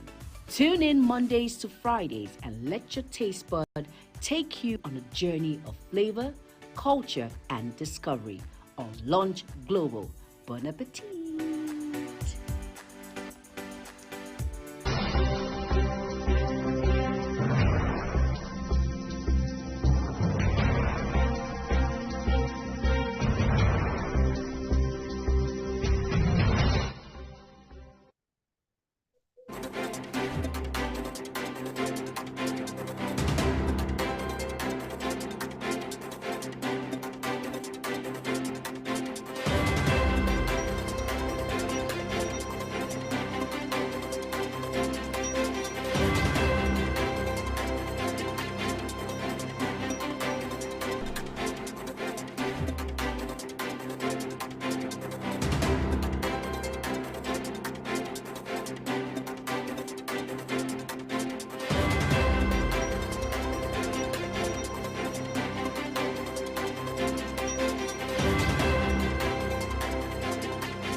Now, the newspaper this morning, and of course, a big story from The Punch. Let's get started with The Punch newspaper. A big story coming from The Punch newspaper this morning. $3.3 billion loan for crude. Federal government gets $925 million lifeline as Naira trades at 1,481 to a dollar. Afrix Banks disburses additional $925 billion under the $3.3 billion loan for NMPC. That's a big story right there at The Punch newspaper. I will still have National Grid shutdown treasonable. SGF reacting to the National Grid. Reps dumps 740 billion naira misuse natural resources fund report. You can find these on page 27 of The Punch newspaper. Article demands probe as federal government denies fuel subsidy payment. Page 14 of The Punch newspaper. Heritage Bank. Stakeholders push for MD-ED's probe. Heritage Bank stakeholders push for MD-ED's probe. Page 25 of The Punch newspaper. And still on The Punch, presidency denies 105,000 naira pay as Labour awaits Tinubu's offer. Page 8 of the Punch newspaper this morning. But I mean, two big story right there at The Punch. Where we'll be getting started on the conversations on the program. Let's start with the issue of National Grid. We earlier highlighted the fact that these are essential, services, and at the moment where NLC and TUC may be embarking on the strike, there should be a level of exemption from some essential services in the country, like the issues of National Grid. So now the Secretary to the Federal Government is saying that it's treasonable. It shouldn't be something, it's not welcoming, and it shouldn't be the practice from NLC. Barrister Achibong joins us live from Lagos, the program this morning, to add voice to the conversations and to take a look at the major stories on the paper this Friday morning. Good to have you, Achibong, join us on the program.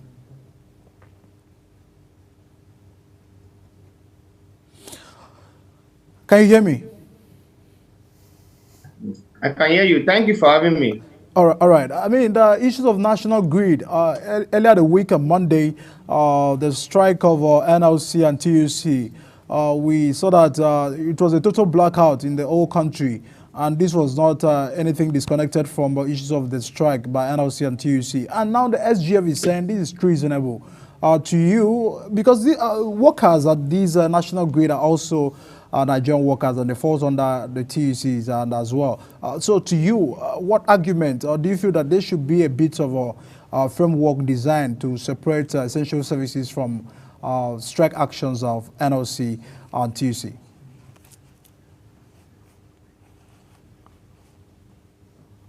Very well. It is reasonable to separate between essential workers and workers that should be under the TUC.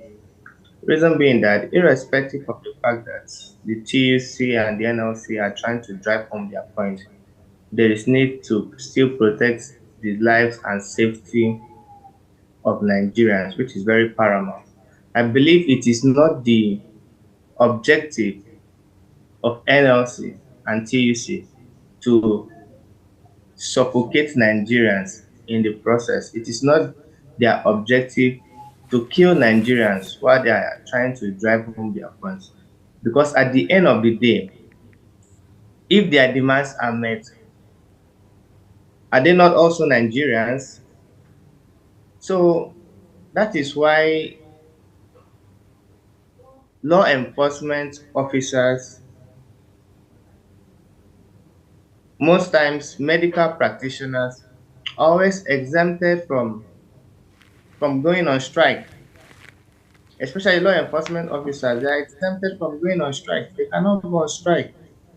So it is necessary. But then you now ask yourself, are the workers at the national grid so essential that they should not be part of the NLC and TUC?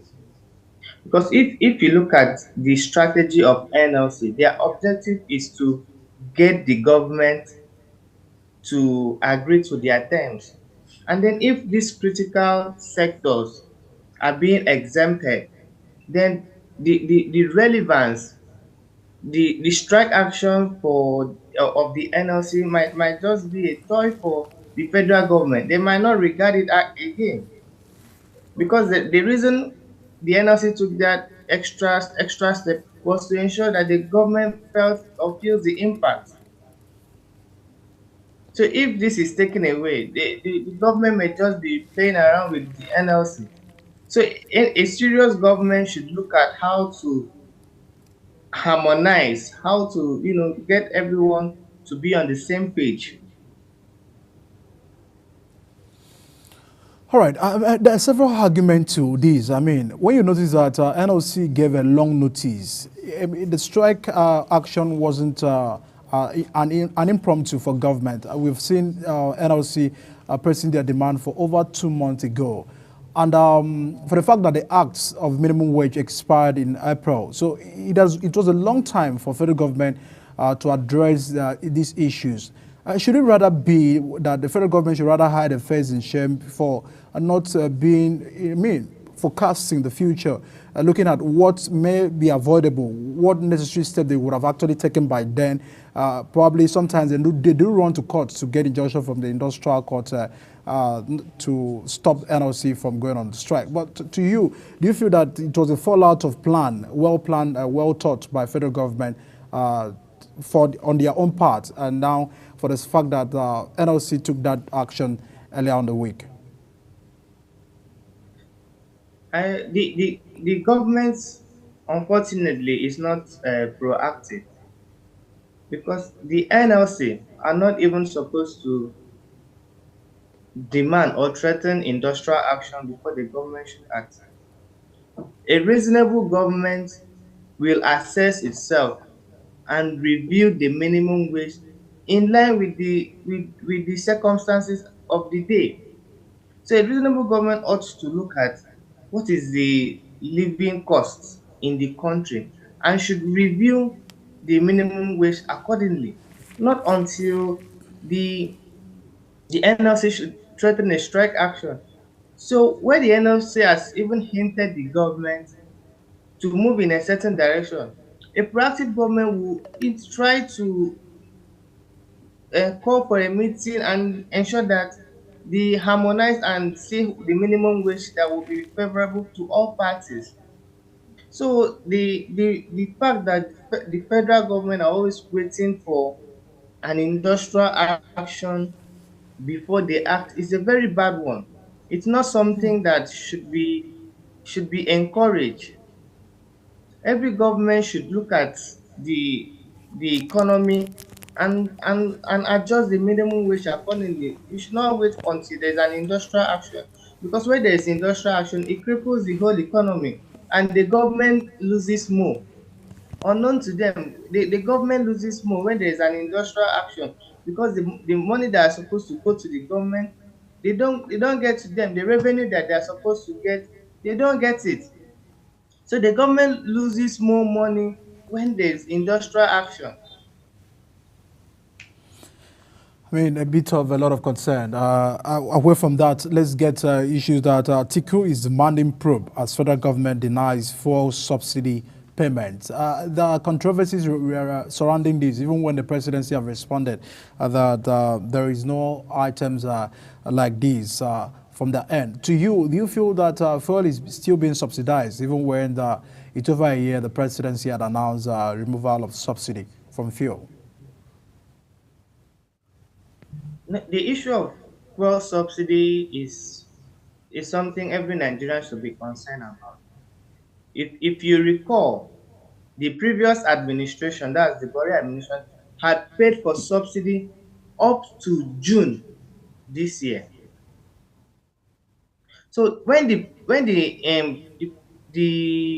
president came on board and said that the subsidy is removed, when there was already a pending payment for subsidy up to June, it called for concern. And then it cannot be said that fuel is still being subsidized at this price. People are buying fuel for as much as 800 naira per liter. So you cannot say that you are subsidizing fuel and we are buying fuel this high at this 800 naira per liter.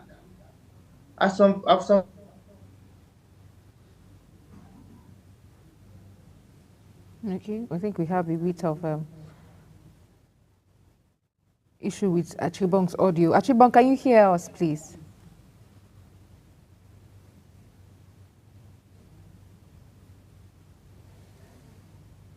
Okay, we hope that he's able to resolve the issue with his audio.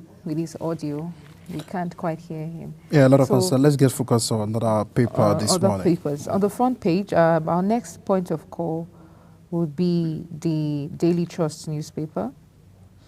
The Daily Trust newspaper, it says, bandits kill 7 policemen and 35 others in Zamfara, Katsina.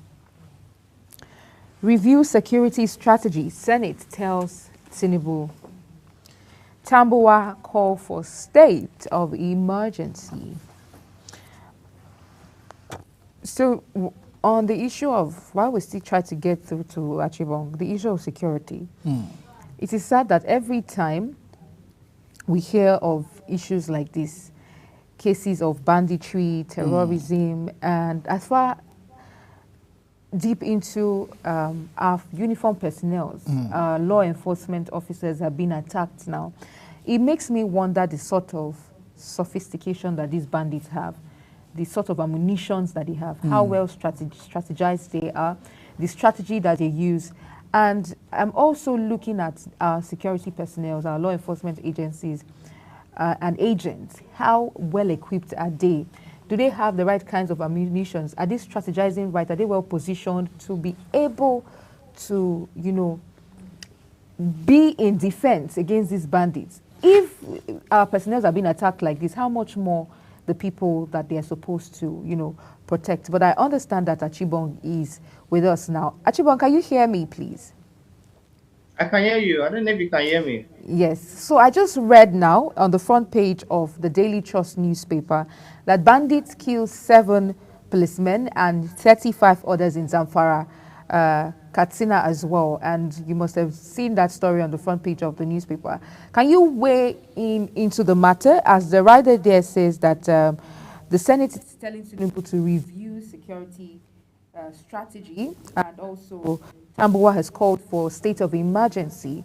Let me hear your thoughts as regards the insecurity that we currently face, even amongst, even with the attacks with our law enforcement agents and security personnel. Okay, the killing of security personnel has become a recurring decimal in the country. in different parts of the country, in Abia, Zamfara, in other parts of the country, you are seeing military personnel being killed. This has a tendency of reducing the morale of security personnel in the country. So the president should weigh in into the situation. It's not all about releasing press releases and all that. It should be more intentional about protecting and arming the security personnel. Military officers should be given the right ammunition to be able to combat these bandits and non-state actors. Because if you look at it critically, the bandits and the non-state actors, they are using almost the same, if not more sophisticated weapons to fight our military. So we should be more equipped, and then the president should try to boost the morale of the security personnel. So a situation where soldiers are killed and there is no consequences, there are no consequences. What is now the fate of an ordinary man who is not armed? So the president should look into the situation critically. It is very fundamental that security is well looked into. So whatever the president has to do, is the commanding officer, is the head of the armed forces. He should be the one to bring out strategies and then see how we can curb this menace. Thank you very much, Achibong.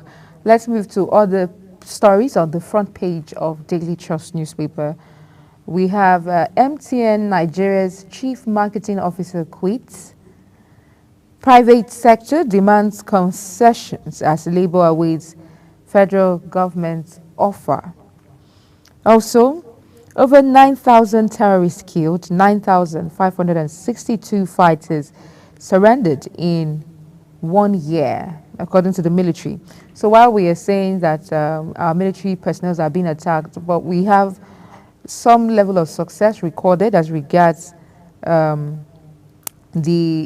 defense against terrorists and their fights against terrorists. FG insists subsidy gone. Atiku alleges lack of transparency. 318 billion naira waivers concessions affected our revenue, according to the Nigerian customs. And that's all we have on the front page of the Daily Trust newspaper. Of course, we have big pictures there with flood ravaging the streets. But I want us to look at the federal government insisting that subsidy is gone, and Atiku alleging that this administration lacks transparency. Let me get your opinion. Do you think that from all of the policies that we see and the feedback we get from the government, do you think that there's a lack of transparency with this administration? Obviously, there's lack of transparency with the administration. The administration, if you look at it, most of the officials, they keep on coming up with conflicting statements. You see documents flying around that the government is still paying for subsidy. On the other hand, you see government coming to deny that they are not paying for subsidy. So there's lack of transparency in the process. Nigeria should be able to know whether they are still being subsidized for fuel or they are not being subsidized. And personally, I don't think there's subsidy in fuel, because if there's subsidy in fuel, we will not be buying fuel at as much as 800 naira per liter. So the government should come up, pump and plain, and tell us whether they are still subsidizing fuel or not. Like I said earlier, the previous administration had paid for fuel up to June. But when when the president came on board, immediately he said subsidy is gone. What then happened to the payments the previous administration made? Nobody said anything about that. That is still showing lack of transparency. So truly, the government is not fair, is not open with Nigerians. So that's why we are asking, how is our money being spent? Are we still paying? Is the government still paying for subsidy or not? So Nigerians deserve to know all these things because it is our taxpayers' money at the end of the day. And we can see that the government is increasing tax almost every day. Every sector they are increasing tax. In fact, they are planning on increasing the value-added tax to 10%. So you see, we should know how our money is being spent. At the end of the government said he wants to replicate the template of Lagos in Nigeria. And then if we ask what was the template of Lagos, it was just tax increment and nothing more. And then by the end of 4 years, the president will come and say he increased the revenue of the country from so trillion. And then you say, at what expense? At the expense of Nigeria. That is not an achievement. So solely increase the internally generated revenue without the impact in the economy, without impact in the lives of Nigeria, is not an achievement. So when he was campaigning with this, that he wants to replicate the template of Lagos in Nigeria, I don't know what people were thinking. So the president ought to be transparent in this issue of fuel subsidy. We need to know how our money is being spent. Are they subsidizing for fuel or they are not subsidizing for fuel? We should know this. A lot of concern about President Tinubu's and issues of subsidy removal, 5.4 trillion naira savings so far. What can we really account for? Even Atiku is tackling Tinubu's on this. But we'll get to see what play out at all of these. Away from that, let's get to Vanguard newspaper this morning. Big story on Vanguard. Minimum wage talks. Labour gets restive as federal government plays waiting game. Labour committed treason by shutting down National Grid, SGF. No cause for alarm, Edun. Technical committee to be set up and other things, ministers. Reps move to create new state in Southeast as bill passes first reading. That is on page 11 of Vanguard newspaper. We'll get to know if this will put the end to the agitation of the Southeast if more states are being created. Terrorism, review strategies of security agencies. Senate tells Tinubu, page 2 of the Vanguard newspaper. Heritage Bank customers count losses, wait anxiously for NDIC. On page 4, recall that NDIC had promised the customers that the course of the week, all the funds will be reverted to other accounts. And the customers are waiting anxiously for these move by NDIC. Rivers Ijaw to INC. Wike gave more federal appointment to Ijaws. Page 12 of Vanguard newspaper. Police detain another journalist, Precious Eze, over report on Lagos-based businessman.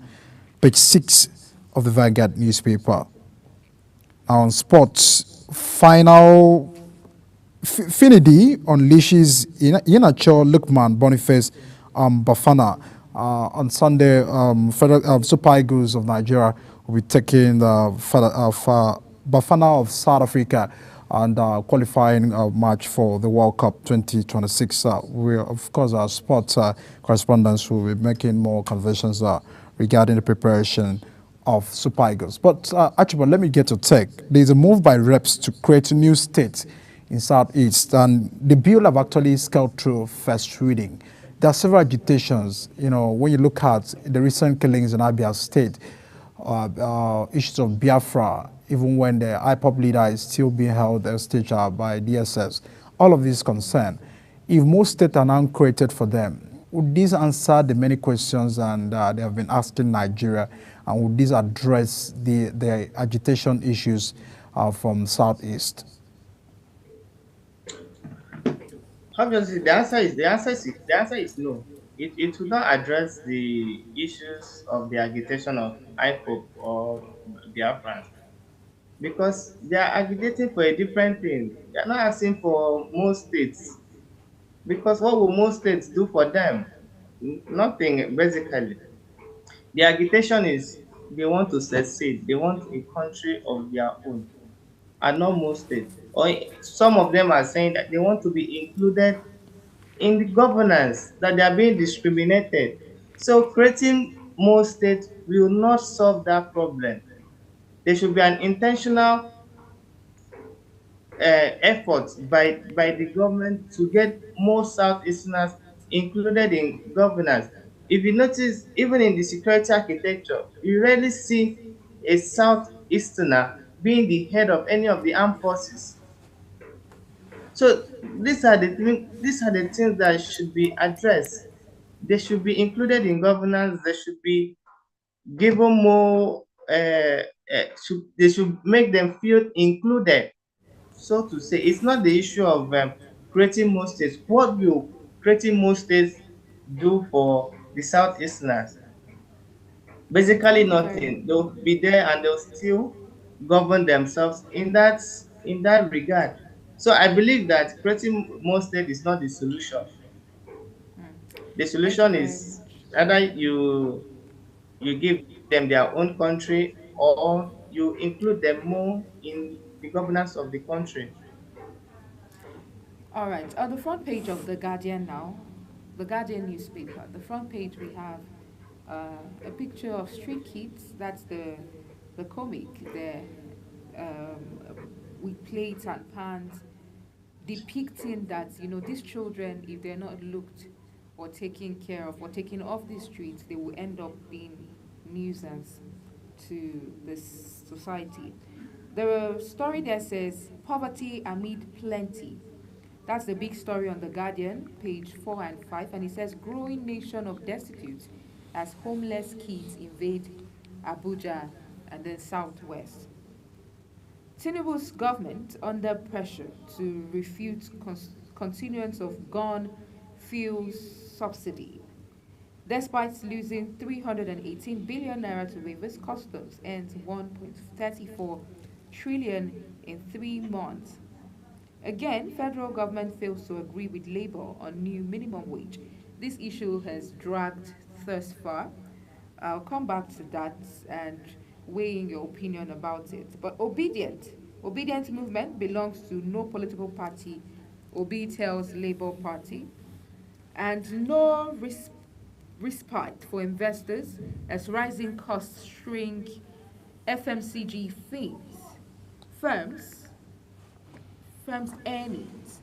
Senators seek contract appointments for service chiefs and others.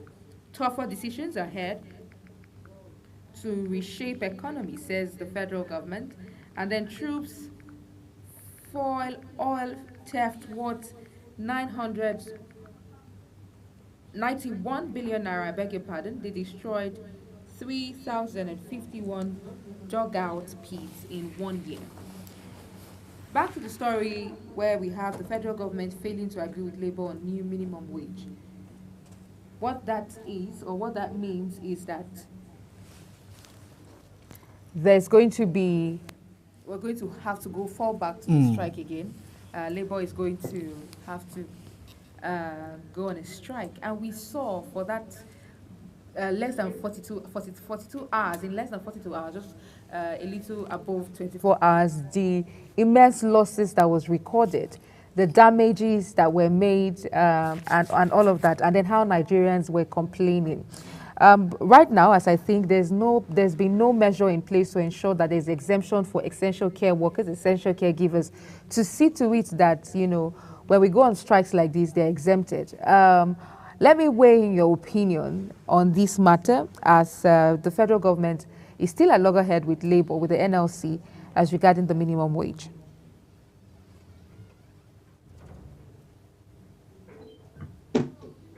Okay, the issue of the minimum wage is something that ought to be resolved earlier. Like I said before now, that a reasonable government would naturally, even without being prompted, review its minimum wage in line with the economic situation of the country.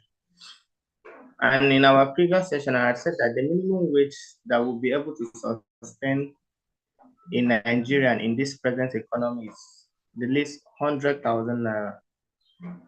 And then when the NLC went on strike, I expected that the strike was going to last for maybe about a week or two.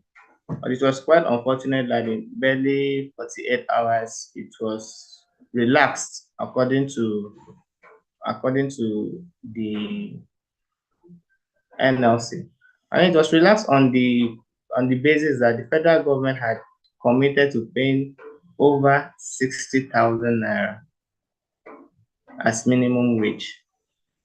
And then if you look at this, you notice that there was no actual commitment, because above 60,000 naira is not a definite figure that you can hold on to. And the NLC did not give a benchmark on their demands, the least they can take. There was no benchmark. So coming now to say that the federal government, there is no agreement, because anybody would think that if you are saying you are going to pay above 60,000, and then the NLC is calling off strike on that basis, one would think that, okay, that's at least the NLC will agree on 70,000 naira as minimum wage. So going back on strike is not advisable at this time, because there'll be lots of revenue that the government will lose, and also it will disrupt the livelihood of Nigerians, because there are so many people that their source of livelihood are tied to going to work on a daily basis. If the NLC goes on strike, like what happened earlier, they shut down the fuel station. People could not access fuel. People could not buy fuel. So fuel was selling at the black market at the rate of over 1,000 naira per liter. And then this will also in turn affect the cost and prices of goods and transportation. So the NLC should really consider and be very certain on what they want, and be very clear about it. And all these things can be resolved if the electoral process is free, fair, and credible. Because at this time, you have the opportunity to assess candidates and look at their manifesto and see what they are proposing. So in the first place, you will not even elect someone that does not, align with your thoughts, that does not align with the realities of the country. So we should also look at the electoral perspective. People should not be able to impose themselves on Nigerians. The right to vote and be voted for should be very much guaranteed. So electoral reforms also goes a long way in solving most of these issues, because someone cannot impose his or herself on the people, and then at the end of the day, we'll see how we can package the person and make the person to govern effectively. Things are not done that way. If we get our electoral system right, most of this industrial action, most of this strike action will be reduced to the barest minimum. Newspaper this morning. Big story on The Nation newspaper: minimum wage. Governors won't pay above 70,000 naira. Uzodinma panel to give report. Federal government didn't offer 105,000, says presidency. I mean, it has always been an issue where we want federal government to also compel state governors and state government to pay whatever minimum wage will be arrived at the end of the day. Sanwo-Olu gives 10 million naira to LASU-based graduating students. I feel like really clapping right here. We've oftentimes been seeing the reward system we're talking about. I mean, this is encouraging. This is encouraging. We often see 50,000 naira to best graduating student, which was quite very Or discouraging. even 10,000 naira. There was a case of a best graduating student that was given 10,000 naira. But we see now that the reward system is really encouraging. Very, very encouraging. And it will put the students on the right track. I mean, it's a big one. I know Achibong may have a comment to his Lagos landlord, but I mean, let's take a look at the fact that the big, the cover page of the Nation newspaper this morning, the fact that the Federal Capital Territory are welcoming President Tinubu for the commissioning of the Vice President official residence. I mean, there's so much allocation to this project, and now that it's finally completed for the Vice President to move in, these are the issue. Does the Vice President, a former governor of the state, former senator, and of course someone who's still at the presidential villa, is it a priority for us to have official residence right now for the Vice President? Well, it's allocation of government, the priorities of government, getting it right, and which is an issue of budgeting and all of that. For Achibong, are you commending Wike again for commissioning yet another project in Federal Capital Territory? This time around, the Vice President official residence. Let me get your take on that. Like you know already, it's a misplaced priority, like you said. Commissioning the official residence of the Vice President is a misplaced priority. Where was the Vice President staying before now that he cannot, continue in that space or work from that space?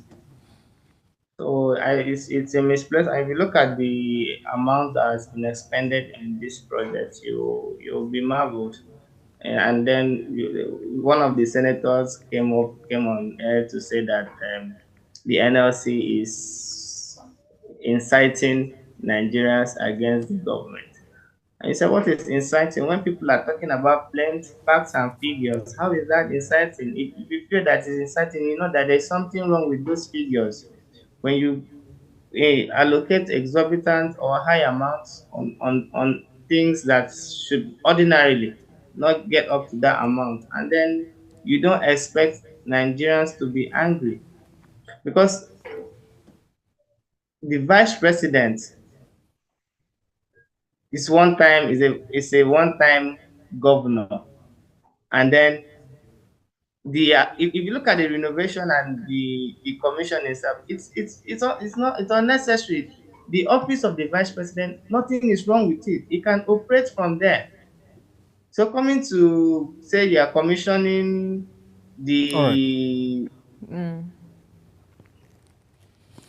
I mean, Achibong, thank you. We know the issues already, and of course, we'll get more talking points adding to the fact that it is a misplaced priority for the federal government. But, I mean, anyways, thank you for joining us on the program this morning and adding your perspective and analysis to all the issues. We did not take on Heritage Bank, but, I mean, subsequently, later the day, we'll get on the decks, we'll get to add more conversations regarding the license of Heritage Bank and with the customers. But for now, thanks for joining us, and we wish you a beautiful day right there in Lagos. All right, thank you for having me. All right. 423 billion naira is missing in Kaduna State. I mean, issues about El-Rufai, House of Assembly, and the current administration. How do we begin to trace 423 billion naira? That will be our next discussion on the program this morning. I don't know, a snake this time around. A monkey must have, swallowed that. But we'll get to know where the 423 billion naira is because we're keeping a look at Kaduna State and the fact that the House of Assembly are having the boldness this time around to confront the issue. Let's get to know more. I mean, an expert, a finance expert, and a fiscal transparency from Fiscal Transparency Watch will be my guest, and of course, joining us live here in the studio to know better how we can be able to trace. I mean, if this is in Kaduna State, what happened to any other state that we might not even be aware of, where the current administration is still having to dance with the last administration? Is it the breakout of power right there? What is the issue? How do we get here for 423 billion naira to be missing without any trace? We'll get to talk on that issue shortly after this break. Do stay with us.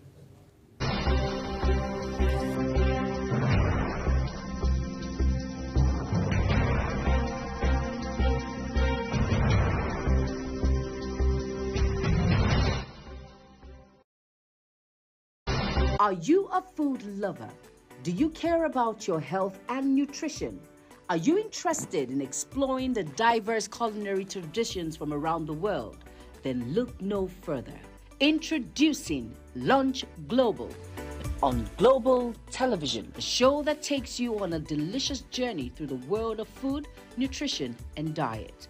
So, whether you're a seasoned foodie, a health enthusiast, or simply curious about the world of food, Lunch Global has something for everyone.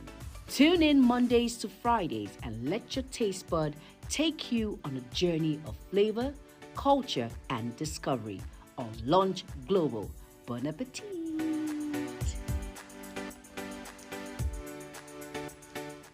Time check. It's midday. Then it's Midday Discourse. Midday Discourse is a program that covers trending local and international news, current issues, and human-related topics. Join Samuel Odi weekdays 1 p.m. on Global Television. The discussion starts here. It's time for sports' biggest moments on Global Television. The headlines, scores, breaking news, and commentaries on sporty events. Talking with the biggest players, strikers, and about the slam dunks and goals, stunning saves, near misses, and upsets. Let's talk about the greatest home runs, comebacks, knockdowns, and victories. Talk sports with the king of sports, Anthony Momodu. Weekdays, 10 a.m. Don't miss out. Is the desk on Global Television? Nigeria. Come join Anthony Momodu on television's most compelling and facts-finding talk live show. We are the Palestinians. We are the Canaan because that this country gets it right. Who are these bandits? It's the Dex on Global Television, where we analyze and dissect storming issues and commentaries in the world's biggest black nation, Nigeria. Who is being held accountable for this money? The eyes have it. We stay and decide policies and reforms on the Dex. Tune in Mondays to Fridays, 5 p.m. to 6 p.m. on Global Television. Let's stay on the Dex. For an insightful idea that takes the center stage and the conversation that gets beyond the headlines, to explore the lasting impact of political decisions, Big Talk got you covered. From policy debates to geopolitical insights, from thought-provoking discussions to actionable insight. What is the real responsibility of government? Big Talk delves deep into the heart of the matter. Join us weekdays on Global Televisions from 6:30 p.m. for a reverting journey into the heart of politics, where we dissect issues shaping our society. With every government and introduction of new policies, businesses of all kinds and sizes seize the opportunity to evolve and redefine themselves. Business Point on Global Television is where we follow the money and put the facts and figures right in front of you. Watch Business Point every Monday through Friday at 11 a.m. as Kikelamo Okeri tracks all the latest developments across critical sectors. Business Point. This is business. In an ever-busy world, the increasing challenge of keeping track of health matters can be extremely demanding. Follow the latest health tips and trends on Health Guide on Global Television on Tuesday at 3 p.m. Health Guide on Global Television. Put your health first. Are you a food lover? Do you care about your health and nutrition? Are you interested in exploring the diverse culinary traditions from around the world? Then look no further. Introducing Lunch Global on Global Television, a show that takes you on a delicious journey through the world of food, nutrition, and diet. So, whether you're a seasoned foodie, a health enthusiast, or simply curious about the world of food, Lunch Global has something for everyone. Tune in Mondays to Fridays and let your taste bud take you on a journey of flavor, culture, and discovery on Lunch Global. Bon appetit!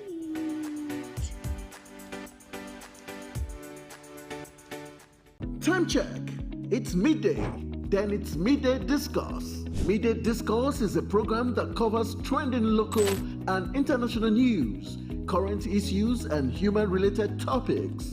Join Samuel Odi weekdays 1 p.m. on Global Television. The discussion starts here.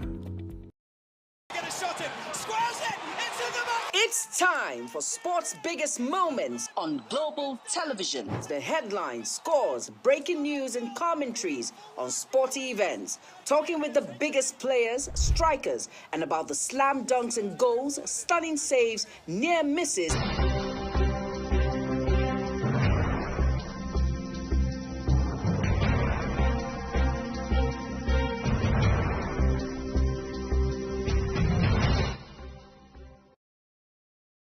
Over 423 billion naira is missing in Kaduna State. Wow. I mean, what happens to House of Assembly's role to check balance the executive? This happened during El-Rufai's administration as the Hado Committee set up by the Kaduna State House of Assembly to investigate all finances, loans, and contracts awarded under the past administration, Nasir El-Rufai, which was submitted under the immediate past which was submitted in the report on Wednesday, indicting that ex-governor and some of his appointees of siphoning 423 billion naira funds. El-Rufai, in his Twitter reactions, have reacted to this and saying that, describing it as false and scandalous. I mean, this is an investigation carried out by the House of Assembly, and we're getting to know how do we get here and how such fund should be missing in the covers of government. Victor Agi is my guest. He's a public affairs analyst and an expert. Of course, we'll be adding his contribution to this topical issue right here in Kaduna State. Good to have you join us on the program, and good morning. Thank you very much, Michael, for having me. Yes. Yeah. I mean, several times we hear this story from states, sometimes money laundering, sometimes issues like this. But this one is quite very shocking. A whopping 423 billion. When you look at Kaduna State, it's not like we have the best of state. I mean, Kaduna is one of the best state we have. So you still have finding that some infrastructure is still lacking in Kaduna State. Some projects haven't been completed. Some things have not been done. Lives of the people in Kaduna State is still at the very minimal. So for us to have this kind of funds missing, is there a problematic or systematic issue right there? Yeah, thank you so very much for having me to discuss the alleged, I like to use the word alleged siphoning of 423 billion naira in Kaduna State. And what that has bring to the fore again is the issue of governance at the subnational level. Over time, we focus so much at what is happening in Abuja and how the monies are being distributed in Abuja, but without really asking the real questions of what happens to the money that go to the state level and even the local government level, who are now subservient to the state governors. And so this issue is one of these the issues that we should be interested in trying to really ask the real questions about what happens to fund at the subnational level, at the state level. And this is not just about the Kaduna State, because again, this is just mere allegation. Until it is proven beyond reasonable doubt, we can't say for sure that what has been alleged has happened. But we would like to know really what happened. I also want to say for the record that we also need to look at the political undertone behind some of this investigation currently ongoing in Kaduna State. Governor Ubasani is supposed to be a prodigy of the former governor. Yeah. But for some reasons, there seem to be some loggerhead in terms of whether they are still loyal to each other. Like the issue of Rivers State. Like the issue of Rivers State and all of that. And so we really need to contextualize the issues from the angle of what is the relationship between the former governor and the current governor. Some of these things politically motivated. I am not saying that they are politically motivated, but again, we can't really talk about the siphoning of 423 billion allegedly without looking at some of these contests to the issues about what are the motivations, for some of these things to happen. Having said that, whether politically motivated or not, an administration has to be investigator has to give account of what it does with the state resources, and which should be the interest of the majority of the people of Kaduna State in particular. And so I would like to see what happened really to the fund that has been alleged to have been missing in Kaduna State. Were they really missing fund? Can the governor account for these monies that have been said to have been siphoned? Can he actually allege, can he point to infrastructure projects that his administration actually expended these monies on? And so it's an unfolding stories that is interesting, and would like to see what happens. You know, the State House of Assembly has called for the governor, because of course the report was submitted to the governor, for the governor to involve investigators, law enforcement agencies, to look into the issue. So we'd like to see how this unravels. But again, we must be wary of the fact that this can also be politically motivated. Absolutely. And if that is the case, I don't think it would be fair to say that El-Rufai actually committed the crimes that he has been alleged to have committed, but we'd like to see what happens.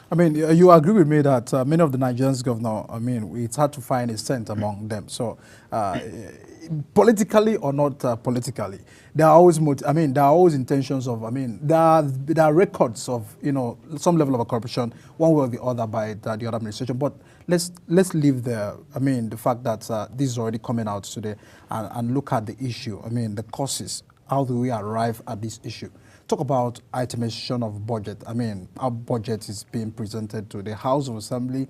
At the end of the day, it's been approved and withdrawal by governor with the coordination with the corporations of the finance and all of these sectors and civil servants. There's a long chain that meant to be like, it's not just governor withdrawing. I want you to give an understanding about how this is being done, because sometimes federal government sends funds directly to the state covers, and chief executive officer, who is the governor, is in charge. Does it mean that he has automatic right to withdraw as at when will at any time? Because that's the understanding many people have. Because for us to have 423 billion allegedly, as you said, missing, without trace to any item or project, or even in the budget, then there's an issue right there. Yeah, there's a systemic issue in Nigeria. We can't even run away from that, even at the federal level. Some days back, we had issue of subsidy returning to the regime, which they have denied severally. And so the Minister of Finance, for instance, came out some days ago to say that social monies, were expended on subsidy in 2023. And in 2024, about 5 trillion or thereabout is, being budgeted to be expended on subsidy. And do you know that that money is not appropriated for in the budget, which in itself is a crime? It is a crime. And so at the federal level, we have some of these things happening. It is even more, it is worse at the state level. And so a situation where you have a governor, unilaterally taking some of these decisions, giving out projects, awarding contracts, without going through the state houses of assembly, some of these things happen and they are not right. They are systemic issues which we must really, really interrogate as a people to say, why do we even have the State House of Assembly in the first place? The whole idea of checks and balance in governance has been eroded by the overlords, in quotes, who are the governors, who detects what happened, in the states, who can actually issue, command the appointees, commissioners majorly, to issue contract at will without going through the due process of subjecting such, contract or projects to the National Assembly's approval. The State Houses of Assembly's approvals. So these are systemic issues that are not even peculiar to Kaduna alone. They are happening everywhere in the country. I was listening to a senior colleague some weeks back about how some states run, their state as if it is their private entity. They give instructions to people, and any instructions that is not given should not be carried out. Of course, they are the chief executive of the state, but a state is like a federal entity. The state is just like a micro of the federal government. And so, if it is so, then they should operate like a fiscal entity where ideas, where decisions are subjected to discussion at the State House of Assembly before they are approved. But this seems not to be the case. And again, that also speaks to what exactly is the role of the State Houses of Assembly. Do they even know their roles as, people who should be checking the activities, of the governor? And so, for instance, if a governor, on his own, award contract without subjecting it through the process of law, getting approval from the State Houses of Assembly, for instance. How about initiating a, what is it called now? An impeachment proceeding on the governor, for instance. And so because that is an impeachment offense, for you to unilaterally award contracts, vote money, sign it off, and then without subjecting it through the process of law, through the State House of Assembly, that is an impeachment offense. And so we expect the State House of Assembly to do better in terms of holding the governors accountable. The judiciary should do better in terms of holding the governors accountable, because, again, the whole essence of separation of power is for all of these arms of government to operate independently while checking the activities of the others. It is not necessarily to serve as a bottleneck in administration, but it's just to watch them and then, help them to do their work better, because, again, you will not be there forever. And that is what we are beginning to see with some of these governors, when they leave office, they are... The next administration, no matter how close, no matter how we think that they actually were involved in bringing them to power, sit back and say, if I must achieve something, I must actually question what happened in the past. Because, again, there are loans that the state must have to pay.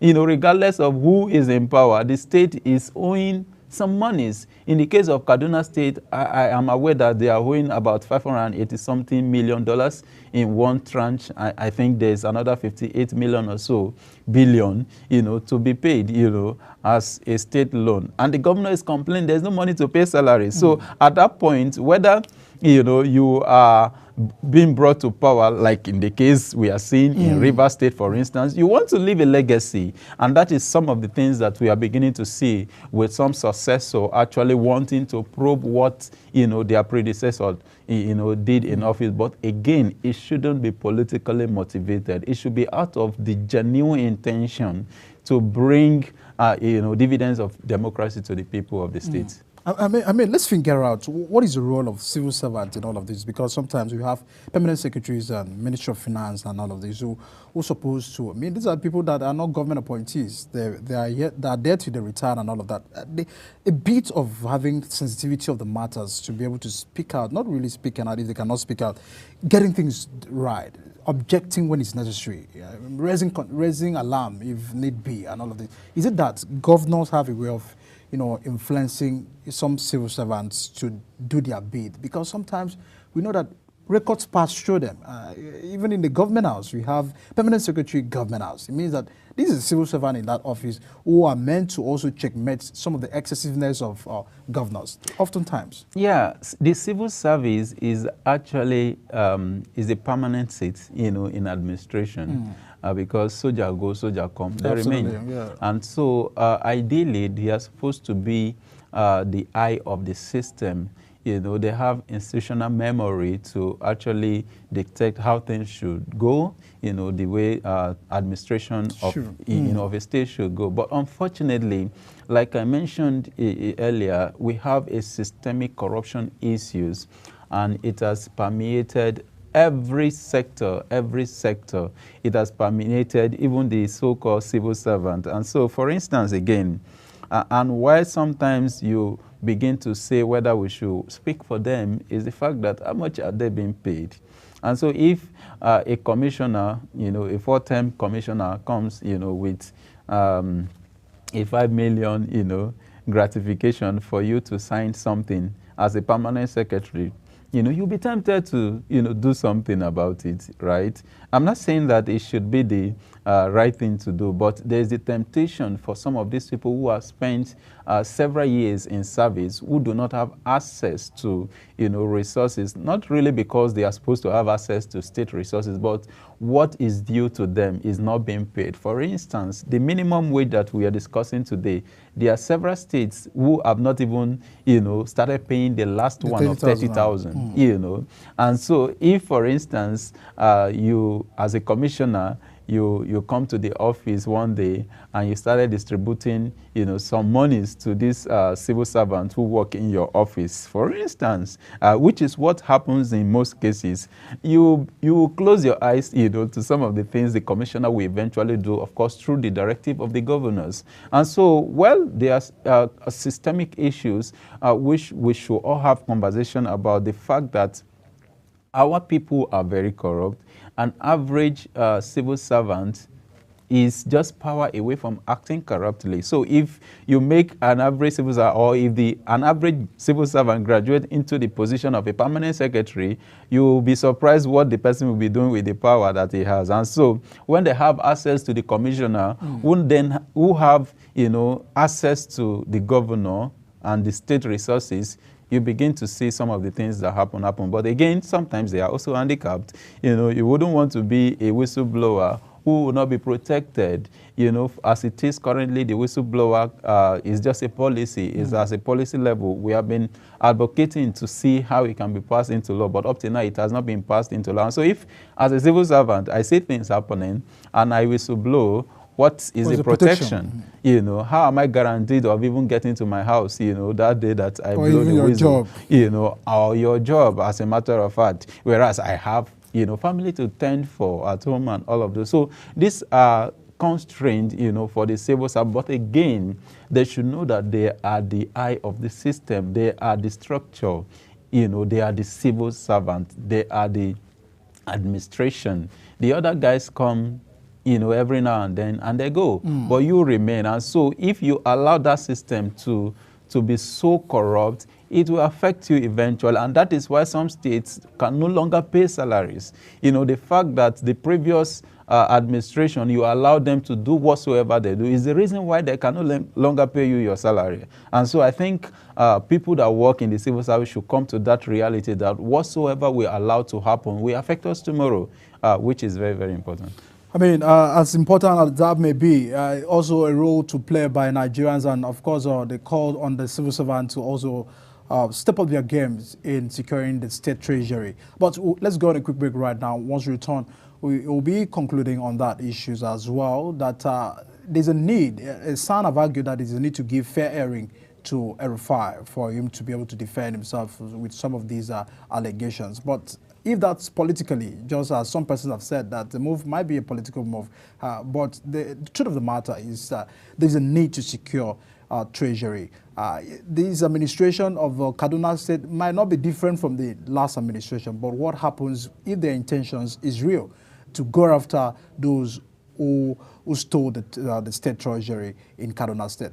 We'll discuss these and more shortly after this break. Please stay with us.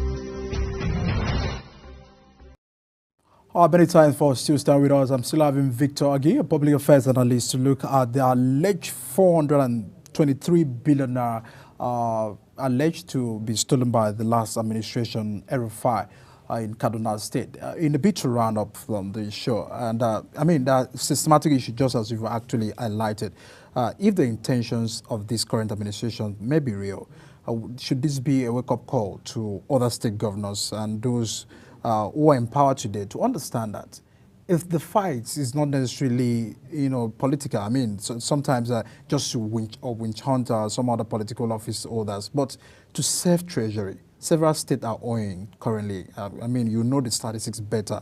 And how can we begin to serve the state treasury? Because now that we are pushing for local government autonomy, some of the local government chairmen are watching So if we grant local government autonomy, it's also expanding level of corrupt practices in the country, because you agree with me that you also hear news coming that local government chairman siphoned 2 billion from his local government treasury and all of that. So there are examples to show. There are leaders who are meant to show these examples. And when we are having these occurrences, it gives room to the fact that we are getting worse every day.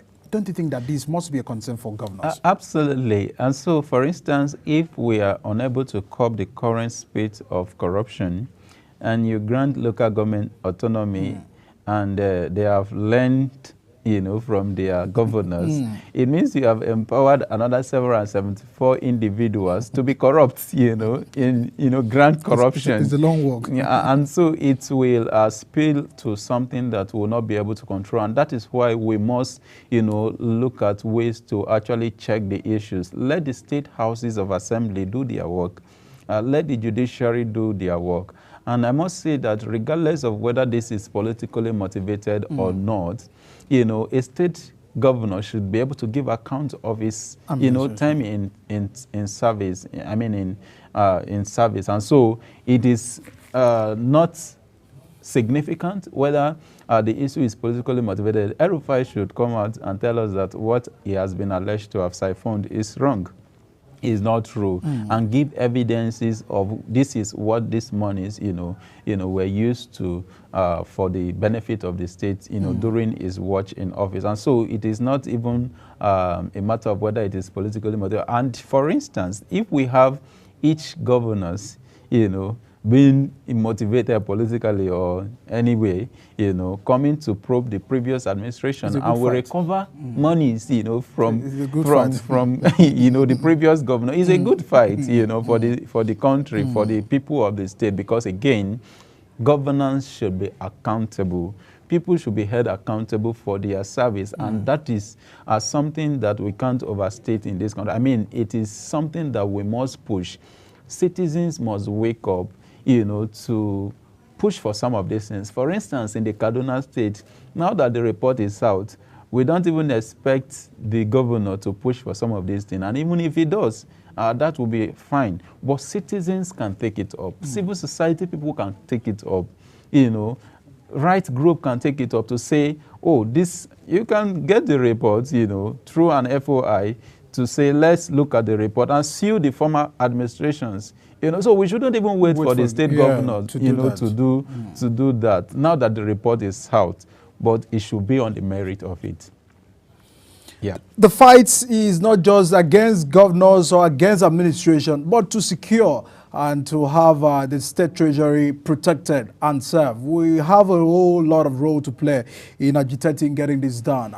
But first, we must commend the House of Assembly of Kaduna for the move and for the steps. It's very rare. It's not common in this other climate. But for the fact that there is an intention to look at and assess the last administration, be it politically or not, let it be that is on record that there was an attempt to look at what the last administrations in Kaduna State were able to do. And this is also a wake-up call to other House of Assembly to also critically, and not just to the House of Assembly itself, to civil society and individuals must also take on to look at what business that the state governors are doing. Because just as Victor said, we often give attention to the federal.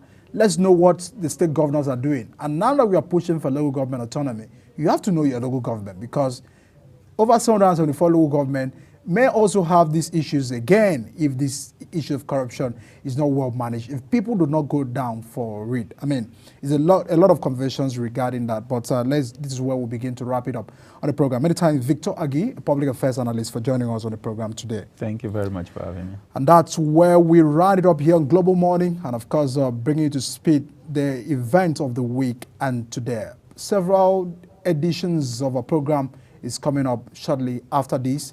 Do stay with us. I am Edikan Michael. Thanks for watching.